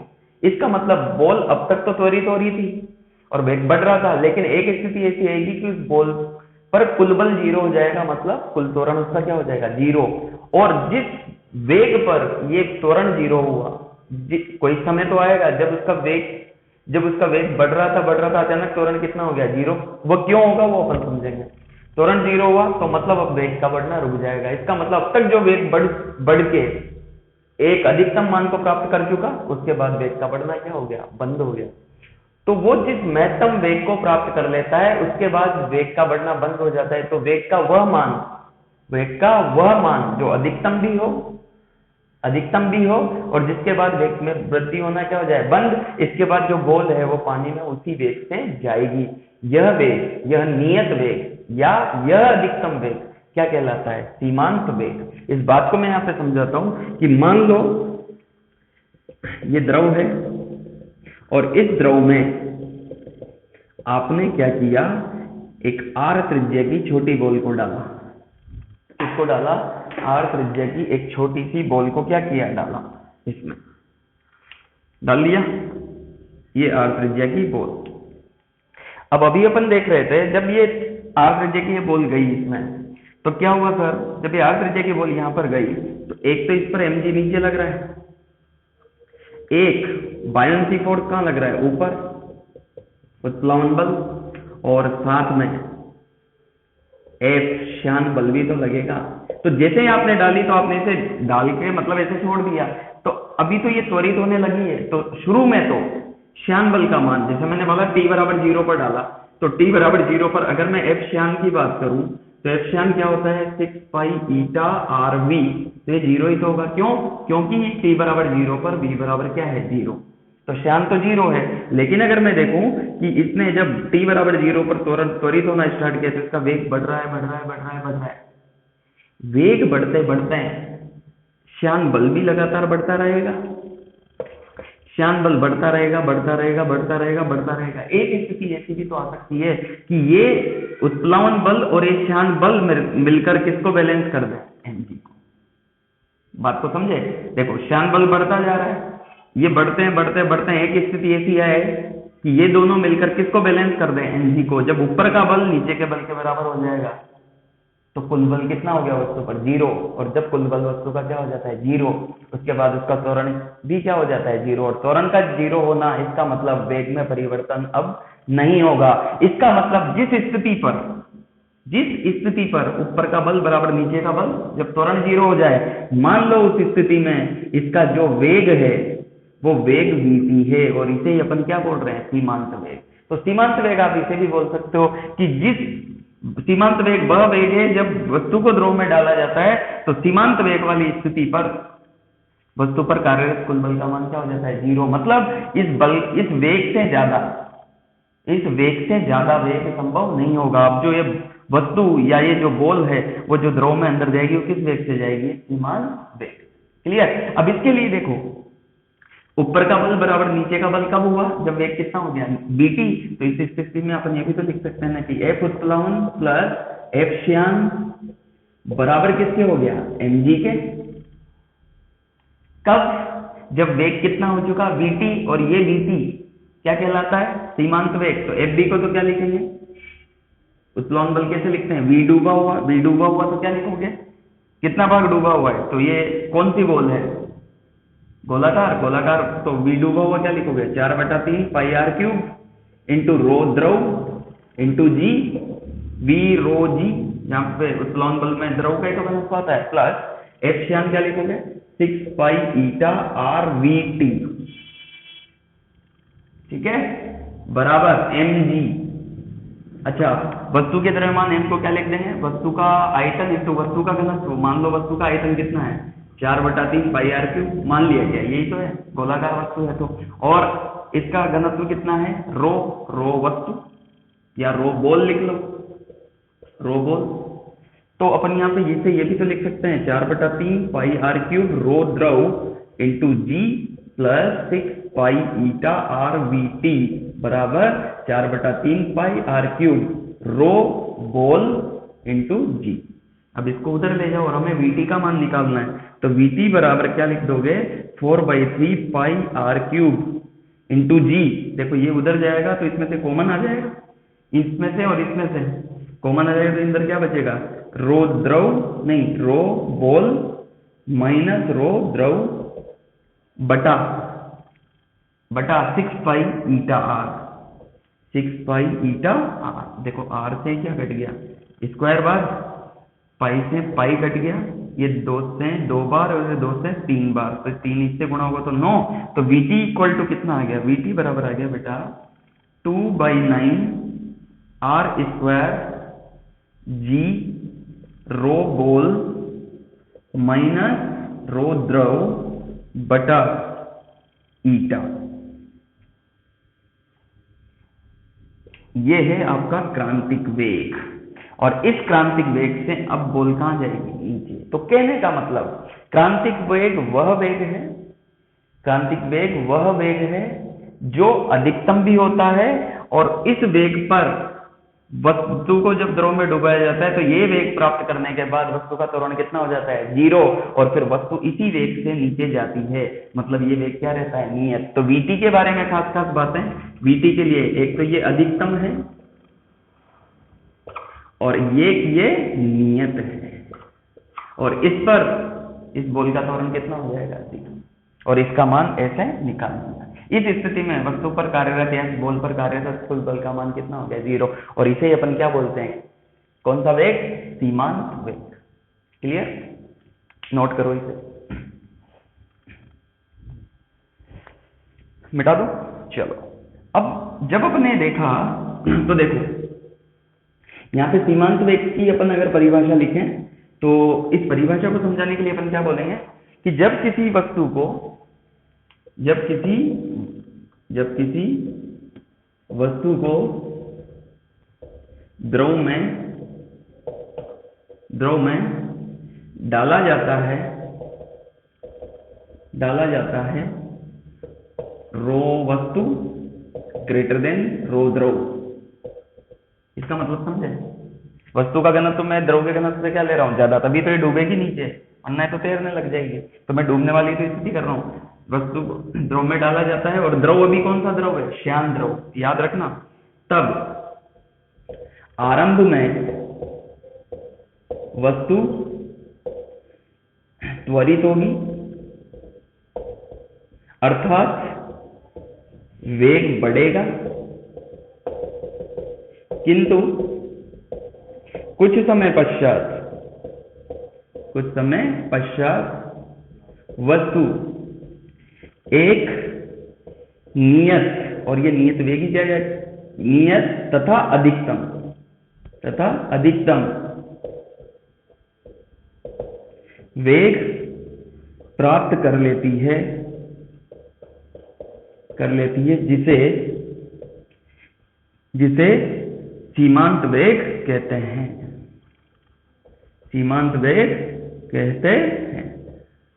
अब इसके बाद वस्तु इसी सीमांत वेग से कहां जाएगी? क्लियर? अगर बेटा मैं वेग और समय के बीच का ग्राफ बनाऊं, इसके ये क्यों हुआ ये अपन देख चुके। ऊपर का बल बराबर नीचे का बल, क्योंकि श्यान बल वेग पे निर्भर कर रहा है। चलो अगर अपन यहाँ पे बात करें किसकी, यहाँ पर अगर अपन बात करें किसकी, ध्यान से समझना, यहाँ पे अगर मैं बात करूं किसकी, वेग और समय के बीच का, यदि मैं ग्राफ बनाऊं वेग और समय के बीच का, तो देखो शुरू में वेग बढ़ रहा था, बढ़ते क्या हो गया, नियत। मतलब इस स्थिति में वस्तु का वेग किसके बराबर हो गया, vt, और किस समय पर, मान लो t बराबर t पर, तो t बराबर t पर यहाँ पर वेग कितना हो गया, vt के बराबर। क्लियर? इसके बाद फिर कितना भी समय बढ़ता रहे वेग में कोई वृद्धि नहीं होगी, और यही वेग क्या कहलाता है, सीमांत वेग। मतलब यहाँ के बाद जो वेग है वो कौन सा वेग है, सीमांत वेग। समय बढ़ता जा रहा है लेकिन वेग में कोई परिवर्तन नहीं हो रहा, और 0 से t के बीच में वेग में परिवर्तन हो रहा था। क्लियर? तो यहाँ से यहाँ तक तो बोल त्वरित हो रही थी, और इसके बाद त्वरण क्या हो गया, 0, और वस्तु का वेग नियत हो गया, और वो नियत वेग क्या कहलाता है, क्रांति वेग। चलो नोट करो इसे। चलो इसके बाद मैं तुम्हें एक और बात बताता हूं। एक पाइजूली समीकरण आती है, उस पाइजूली समीकरण से पहले हम लोग एक चीज समझते हैं, ध्यान से सुनना। अभी तक हमने देखा था कि नदी के तल से जैसे आप ऊपर जाते जाओगे तो वेग बढ़ता जाएगा, ये तो बात हुई थी किसकी, नदी की, और ऊपर से नीचे आओगे तो वेग घटता जाएगा, ये तो अपन ने नदी में बात की थी, और इससे अपन ने फिर वेग प्रवणता वगैरह डिफाइन की थी। अब मैं यहाँ पे बात कर रहा हूँ पाइजूली समीकरण। उससे पहले मैं तुम्हें एक चीज बताता हूँ। मान लो कि एक पाइप है, इस पाइप में अभी भी अपन द्रव का प्रवाह कैसा मान रहे हैं, धारा रेखीय, ध्यान से समझना। इस पाइप में कंटिन्यूअस द्रव फ्लो हो रहा है। अब देखो अगर मैं इसमें वेग का देखूं ना, कि इसमें जो परतें हैं उनके वेग किस प्रकार से होते हैं, तो ये मान लो सेंटर लाइन है। कौन सी लाइन है, सेंटर लाइन। अब इसमें वेग जो बटा रहता है ना, वो कैसे बटा रहता है आपको पता है। जो द्रव की परत ठोस के संपर्क में होती है उसका वेग वही होता है जो किसका होता है, ठोस का। ये बात अपन कर चुके हैं। तो यहाँ का वेग क्या रहेगा, 0। फिर नीचे वाली परत का बढ़ेगा और बढ़ेगा और बढ़ेगा, इस केंद्र वाली का क्या होगा, सबसे ज्यादा। ओके, फिर इसके बाद वापस घटेगा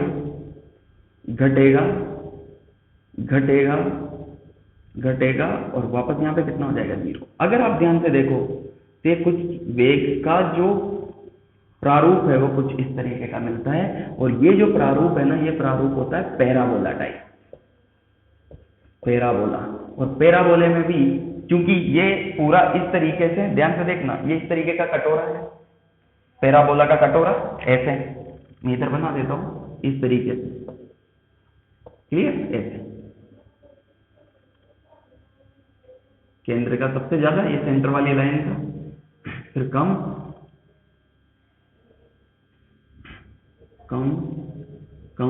और यहाँ का कितना हो गया, 0। ये पाइप, तो जिसे बोला जाता है पैराबोलोइड। यदि आप पैराबोला को घुमा दो तो क्या बन जाता है, पैराबोलोइड। क्लियर? तो जब एक पाइप में द्रव प्रवाह हो रहा है, श्यान द्रव, शुरू में अपन अशांत द्रव मान रहे थे, अगर शांत द्रव तो जो वेलोसिटी प्रोफाइल होती है, कौन सी प्रोफाइल? Velocity profile. इसे आप लोग बोल सकते हो वेलोसिटी प्रोफाइल। वेलोसिटी प्रोफाइल किसकी? परतों की। परतों की वेलोसिटी प्रोफाइल मतलब वेलोसिटी का प्रारूप, परतों का वेलो। तो ऊपर से सेंटर तक आओगे तो बढ़ेगा, फिर सेंटर से वापस नीचे आ जाओगे तो घटेगा। क्लियर? अगर पाइप में द्रव प्रवाह हो रहा है तो। और ये जो शेप होता है, ये जो वेलोसिटी प्रोफाइल होती है, ये किस तरीके की होती है बेटा? ये होती है किस तरीके की? पैराबोलॉइड या पैराबोला शेप। क्लियर? पैराबोला को घुमा दो तो क्या बन जाता है? पैराबोलॉइड। अब इसके लिए एक समीकरण आती है। क्लियर? कि मान लो मुझे यहां से देखना, मान लो इस पाइप की त्रिज्या कितनी है? आर। त्रिज्या कितनी? आर। अब आपसे पूछा गया कि यहां से छोटे आर ऊपर, जैसे मान लो मुझे यहाँ की वेलोसिटी पूछी गई इस जगह की, इस सेंटर लाइन से आर ऊपर, देखो बड़ा आर तो इसकी त्रिज्या है। क्लियर? और यहां से मेरे से पूछा गया कि छोटा आर ऊपर वेग क्या होगा? तो v कितनी दूरी पर? आर दूरी पर जो वेग होता है ना, वो होता है कितना? v केंद्र इंटू 1 माइनस आर स्क्वायर बटा बड़ा आर स्क्वायर। ये वेग का सूत्र होता है किसके लिए? अगर आपसे किसी पाइप में बहने वाले शांत द्रव की वेलोसिटी पूछी जाए कितने ऊपर, सेंटर से आर डिस्टेंस ऊपर, तो उसका वेग ऐसे दे दोगे, जहां पे आर क्या है? केंद्र से वह दूरी जहां का वेग निकालना है, और आर क्या है? उस पाइप की त्रिज्या। पाइप की त्रिज्या। और ये वी केंद्र क्या है? इस केंद्र वाली परत का वेग। ऐसे समझो। क्लियर? अब देखो ये जो वी केंद्र है ना, ये अधिकतम होता है। वी केंद्र, इसे आप वी अधिकतम भी बोल सकते हो। तो अधिकतम वेग से कौन चलता है? अधिकतम वेग से ये चलता है कौन? केंद्र वाली जो परत है वो। क्लियर? और ये इन दोनों का वेग कितना हो गया? 0। ऊपर से सेंटर तक आओगे बढ़ेगा, फिर सेंटर से वापस नीचे जाओगे तो घटेगा। जबकि वहां पे क्या हो रहा था? ऊपर जाते जा रहे थे बढ़ता जा रहा था, ऊपर से नीचे आ रहे थे घटता जा रहा था, जबकि पाइप में ऐसा होता है। क्लियर? एक और चीज, यहाँ पे जो अधिकतम वेग है ना, इसे कभी कभार ऐसे भी लिख देते हैं, देखना कैसे? Delta P R square upon 4 eta L, जहां पे एल क्या है? पाइप की लंबाई।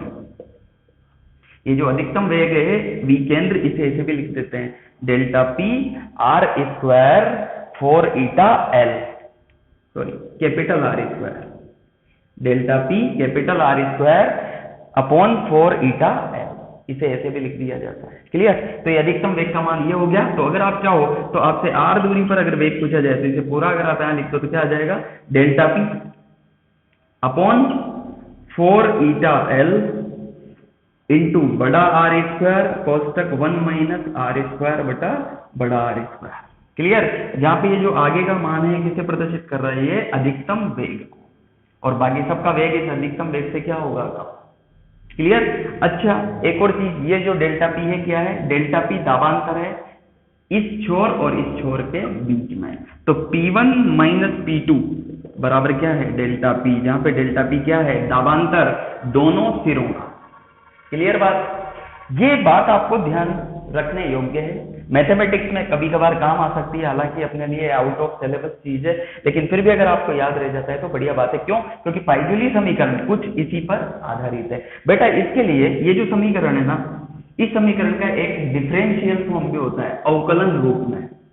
अवकल रूप में, इस अवकल रूप की जो समीकरण होती है ना वेग की, वो वी आर ऐसे दिया जाता है। कैसे? 1/4 ईटा, ईटा तो शायद था गुणांक ही, डीपी बटा डी एक्स 1 माइनस, और यहाँ पे आर स्क्वायर रह जाएगा, डीपी बटा D X 1 minus R square बटा आर स्क्वायर। इस समीकरण को ऐसे भी लिख दिया जाता है। क्लियर?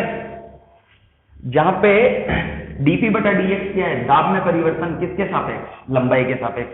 अगर आप इधर जा रहे हो तो दाब घट रहा है, इधर जा रहे हो तो दाब घट रहा है, और इधर जा रहे हो तो दाब बढ़ रहा है। तो dp बटा dx को आप ऋणात्मक भी मान लो। यदि x अक्ष में इधर जाओगे तो दाब का परिवर्तन x के सापेक्ष। अच्छा, अपन r तो ले रहे हैं y अक्ष पे और x ले रहे हैं x अक्ष पे। क्लियर? तो आपसे बोला जाए कि dp बटा dx क्या है? नेगेटिव या पॉजिटिव, मतलब दाब में x के साथ परिवर्तन कैसा है? ऋणात्मक या धनात्मक? तो आप बोलोगे इधर जाओगे, यदि प्रवाह इधर है और आप इधर जा रहे हो तो दाब का परिवर्तन धनात्मक, और इधर जा रहे हो तो दाब परिवर्तन ऋणात्मक। तो अगर आप मान लो आप इधर के लिए लिख रहे हो तो यहाँ पे क्या लिख दो? माइनस। क्लियर। तो मैथ्स वाले इसको थोड़ा बहुत याद रख सकते हैं, बायो वालों के लिए ये बिल्कुल आउट ऑफ सिलेबस है, मैथ्स वाले इसे थोड़ा बहुत याद रख सकते हैं। पाइप में जब श्यान द्रव बहता है तो पैराबोलॉइड उसका वेग वेलोसिटी प्रोफाइल कैसी होती है, पैराबोलॉइड, और उसमें किसी भी एक दूरी की परत का जो वेग दोगे वो कैसे दोगे, ऐसे। और इसी में आधारित अपन नेक्स्ट जो पढ़ेंगे वो क्या है, पाइजूलीज समीकरण या पाइजूली का समीकरण। क्लियर, नोट करो ये।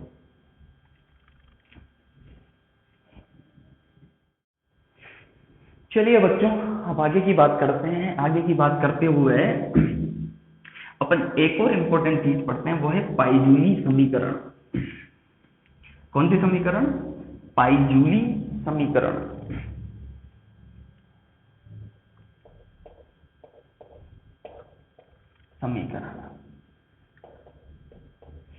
अब आपको एक बात बताता हूं, वैसे तो इससे संबंधित सवाल आने की प्रायिकता बिल्कुल नगण्य होती है, लेकिन फिर भी आपको आने चाहिए। देखो इधर, पाइजूली समीकरण के अनुसार यदि हम एक पाइप लें, क्या लें, एक पाइप। Clear, okay. अब एक पाइप लिया और बिल्कुल सीधा पाइप है ऐसे। अब बेटा मान लो कि यहां पर यदि वेग v है और द्रव अश्यान है, मतलब घर्षण बराबर 0, आंतरिक घर्षण श्यान बल कितना, 0। तो इधर अगर v वेग से डालोगे सीधे पाइप में, तो इधर भी कितने वेग से निकलेगा, v से, क्योंकि आपको पता है ना किसी भी एक बिंदु पर, याद है बर्नौली समीकरण से, किसी भी एक बिंदु पर गतिज ऊर्जा, स्थितिज ऊर्जा और दाब ऊर्जा तीनों का योग बराबर अगले बिंदु पर दाब ऊर्जा, स्थितिज ऊर्जा और गतिज ऊर्जा के बराबर होता है। क्योंकि पाइप सीधा है तो स्थितिज ऊर्जा में तो परिवर्तन नहीं हो रहा, कौन बदल रही होगी, दाब ऊर्जा और गतिज ऊर्जा। अब क्योंकि यहाँ पे गतिज ऊर्जा कितनी है, हाफ रो v स्क्वायर, तो यहाँ पे दाब यदि P1 है और यहाँ पे भी यदि वेग v है, तो यहाँ पे भी हाफ रो v स्क्वायर, तो यहाँ पे दाब कितना हो गया, P2। तो अपन यहाँ बोल सकते हैं यदि इस बिंदु पर गतिज ऊर्जा हाफ रो v स्क्वायर है, दाब P1 है, और इस जगह पे भी यदि गतिज ऊर्जा हाफ रो v स्क्वायर है और दाब P2 है, तो यहाँ पर P1 बराबर क्या हो गया, P2। क्यों क्यों क्यों क्यों, क्योंकि यहाँ पे गतिज ऊर्जा और यहाँ पे गतिज ऊर्जा तो सेम ही है ना, तो गतिज ऊर्जा सेम है, स्थितिज ऊर्जा यहाँ की और यहाँ की सेम है, तो दाब ऊर्जा भी यहाँ की सेम होगी ना, तभी तो तीनों का योग एक बिंदु पर नियत रहेगा। तो यहाँ से अपन क्या बोल सकते हैं, P1 बराबर P2, कब, जब द्रव क्या है, अश्यान। बात को समझना। लेकिन अगर मैं बोलूं कि हमारे पास एक पाइप है और इस पाइप में अगर सपोज ये श्यान द्रव है, कौन सा द्रव, श्यान द्रव, तो अगर श्यान द्रव है और यदि मैंने इस जगह से v वेग से द्रव फ्लो रेट, या यूं बोलो कि द्रव प्रवाह वेग कितना है, v, तो बेटा इस जगह पर द्रव प्रवाह v रहेगा या घट जाएगा, बिल्कुल v घट जाएगा, इस जगह आ गया। अगर इस जगह का और इस जगह का दाब सेम रख दिया ना, तो यहाँ का क्या हो जाएगा, वेग घट जाएगा।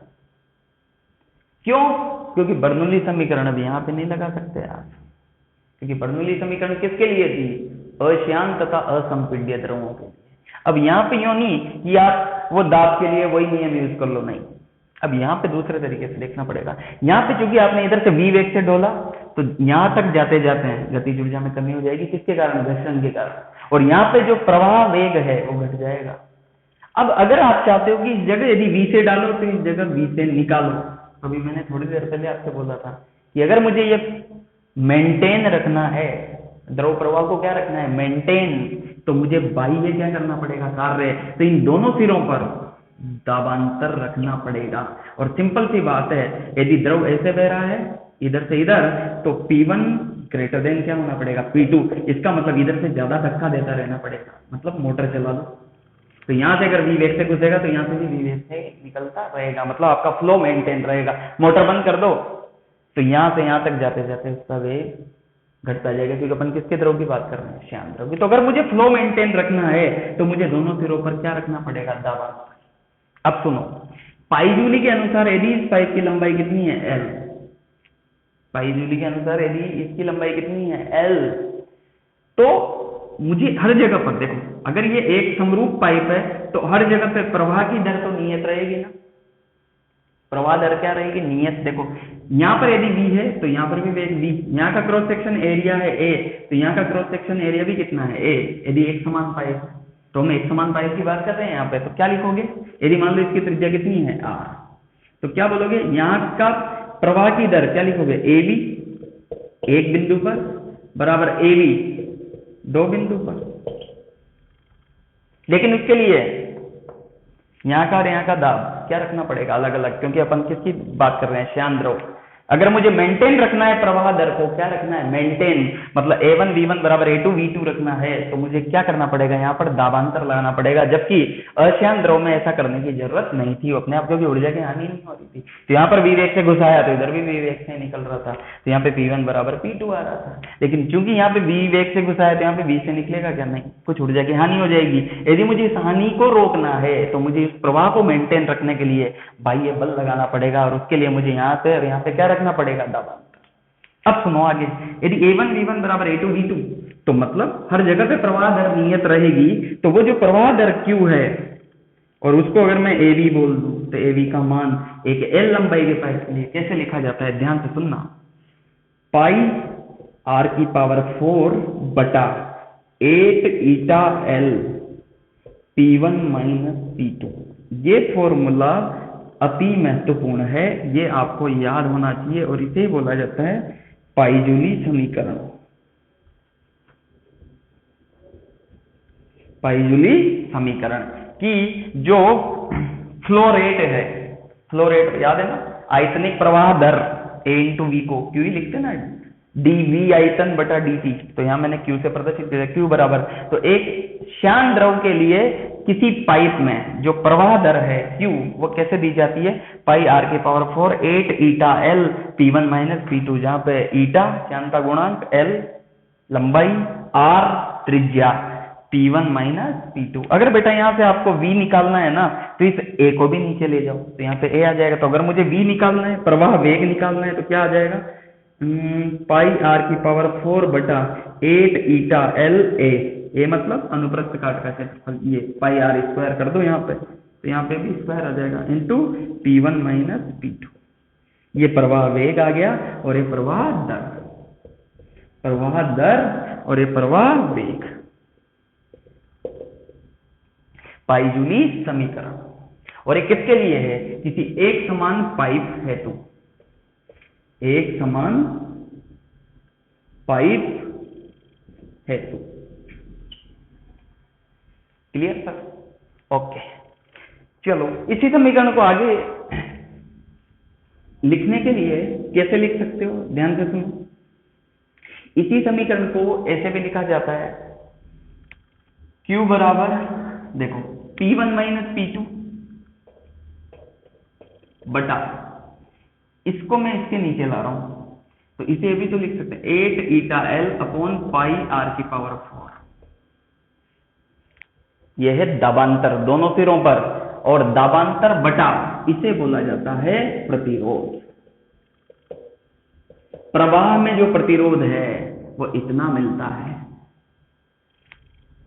प्रवाह में जो प्रतिरोध है क्या है? इतना मिलता है, और इसे बोलते हैं द्रव प्रवाह की दर। इसे आप द्रव धारा भी बोल सकते हो, द्रव धारा।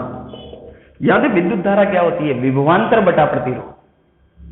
विद्युत धारा क्या होती है? विद्युत धारा बराबर विभवांतर बटा प्रतिरोध, V बटा R। आपने उसमें पढ़ा होगा, किसमें? 10वीं क्लास में। ये फॉर्मूला 12वीं में भी आएगा।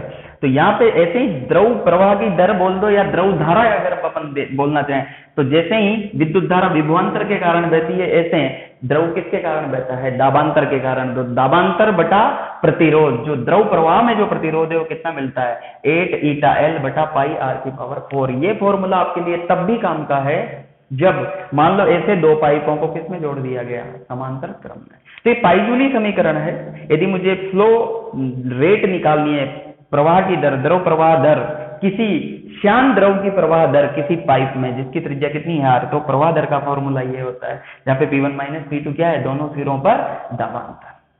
क्लियर? और उसको दूसरे तरीके से लिखने का तरीका ऐसे है, जैसे विद्युत धारा ये होती है, ऐसे ही द्रव प्रवाह की धारा या द्रव धारा को आप ऐसे लिख सकते हो, जहां पे ये नीचे वाला पद है ये क्या है? प्रतिरोध।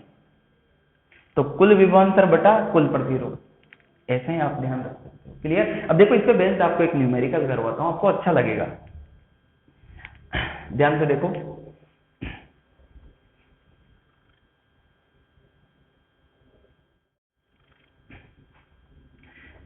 मिटा दो, चलो इस पर बेस्ड आपको एक न्यूमेरिकल करवाता हूं मैं, वो क्या है ध्यान से समझना।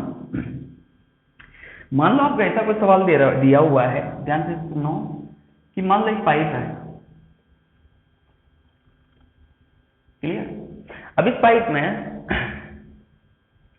यहां का दाब P1 और यहां का दाब P2 और इसकी लंबाई कितनी L, ये दिया हुआ है।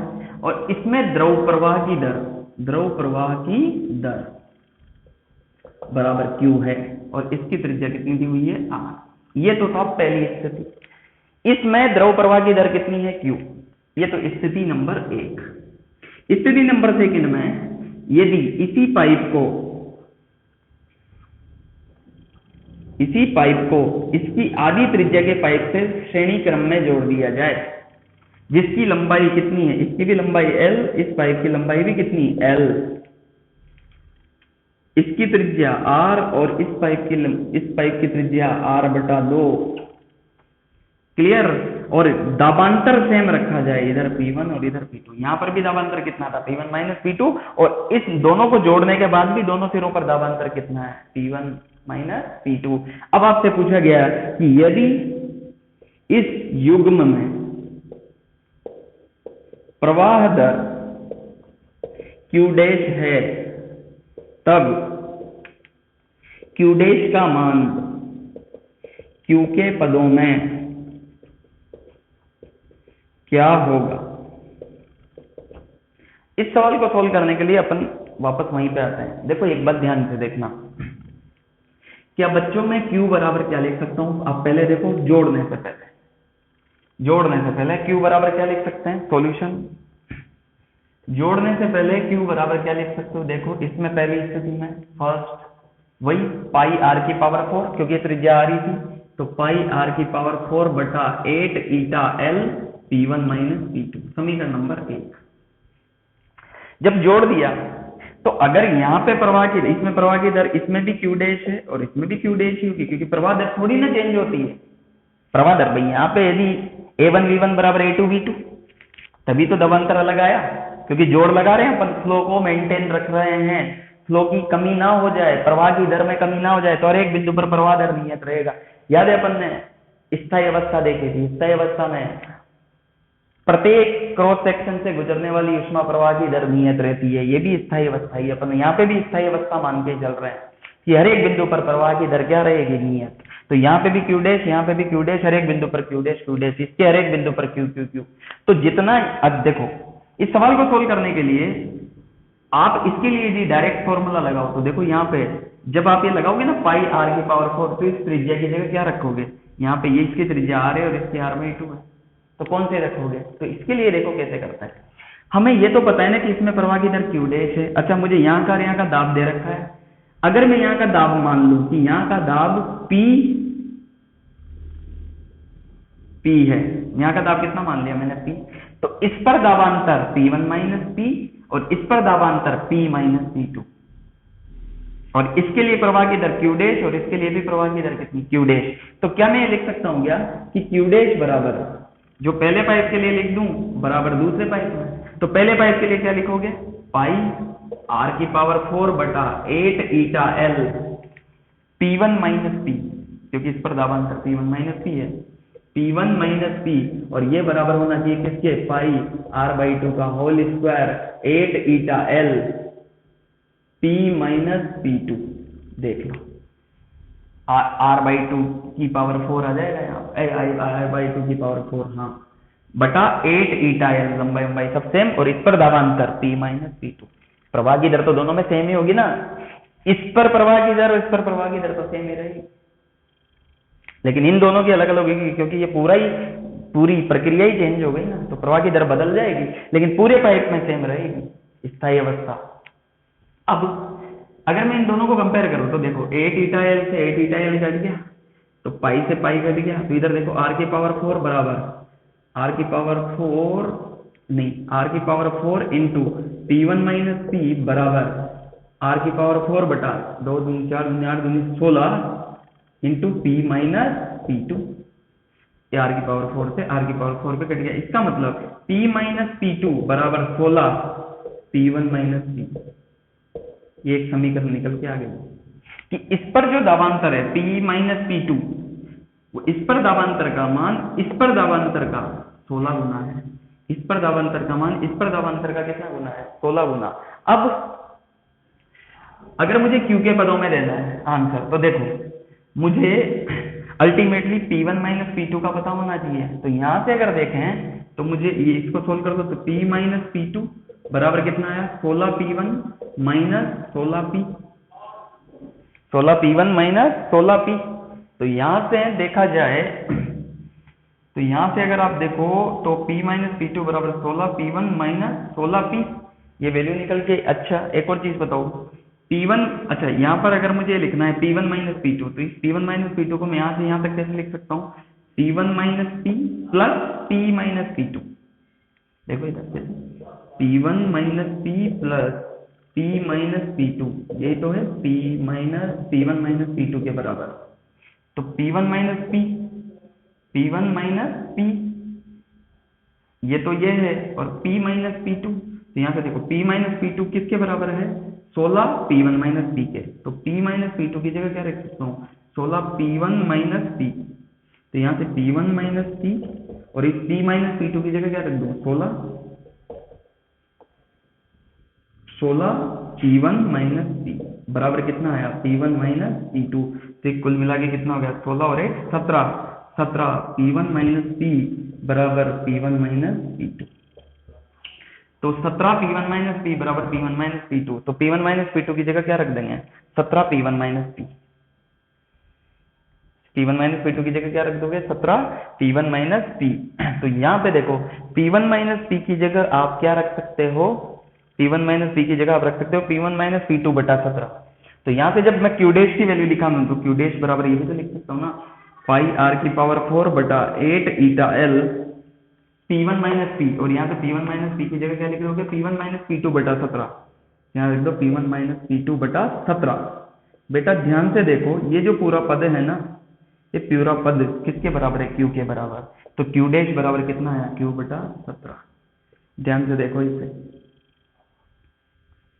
तो ये जो इसमें जो दर है Q डैश, वो इसकी दर की 1 बटा 17 गुना रह जाएगी। इन सवालों को सोल्व करने का ये तरीका होता है। क्लियर? दूसरा तरीका एक और है, देखते हैं अपन उसे।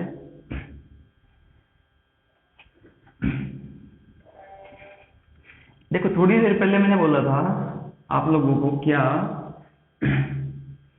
कि अगर मुझे इसके लिए लिखना है क्या, इसके लिए प्रवाह की दर, तो Q डैश बराबर क्या लिखता हूँ? P1 माइनस P2 बटा प्रतिरोध, याद है ना, विभवान दावांतर बटा कुल प्रतिरोध। अब दोनों किस में जुड़े हुए हैं? श्रेणी क्रम में। अच्छा श्रेणी क्रम में कुल प्रतिरोध याद है, तो के हिसाब से क्या लिख सकते हो? P1 माइनस P2 बटा, ये तरीका नंबर 2,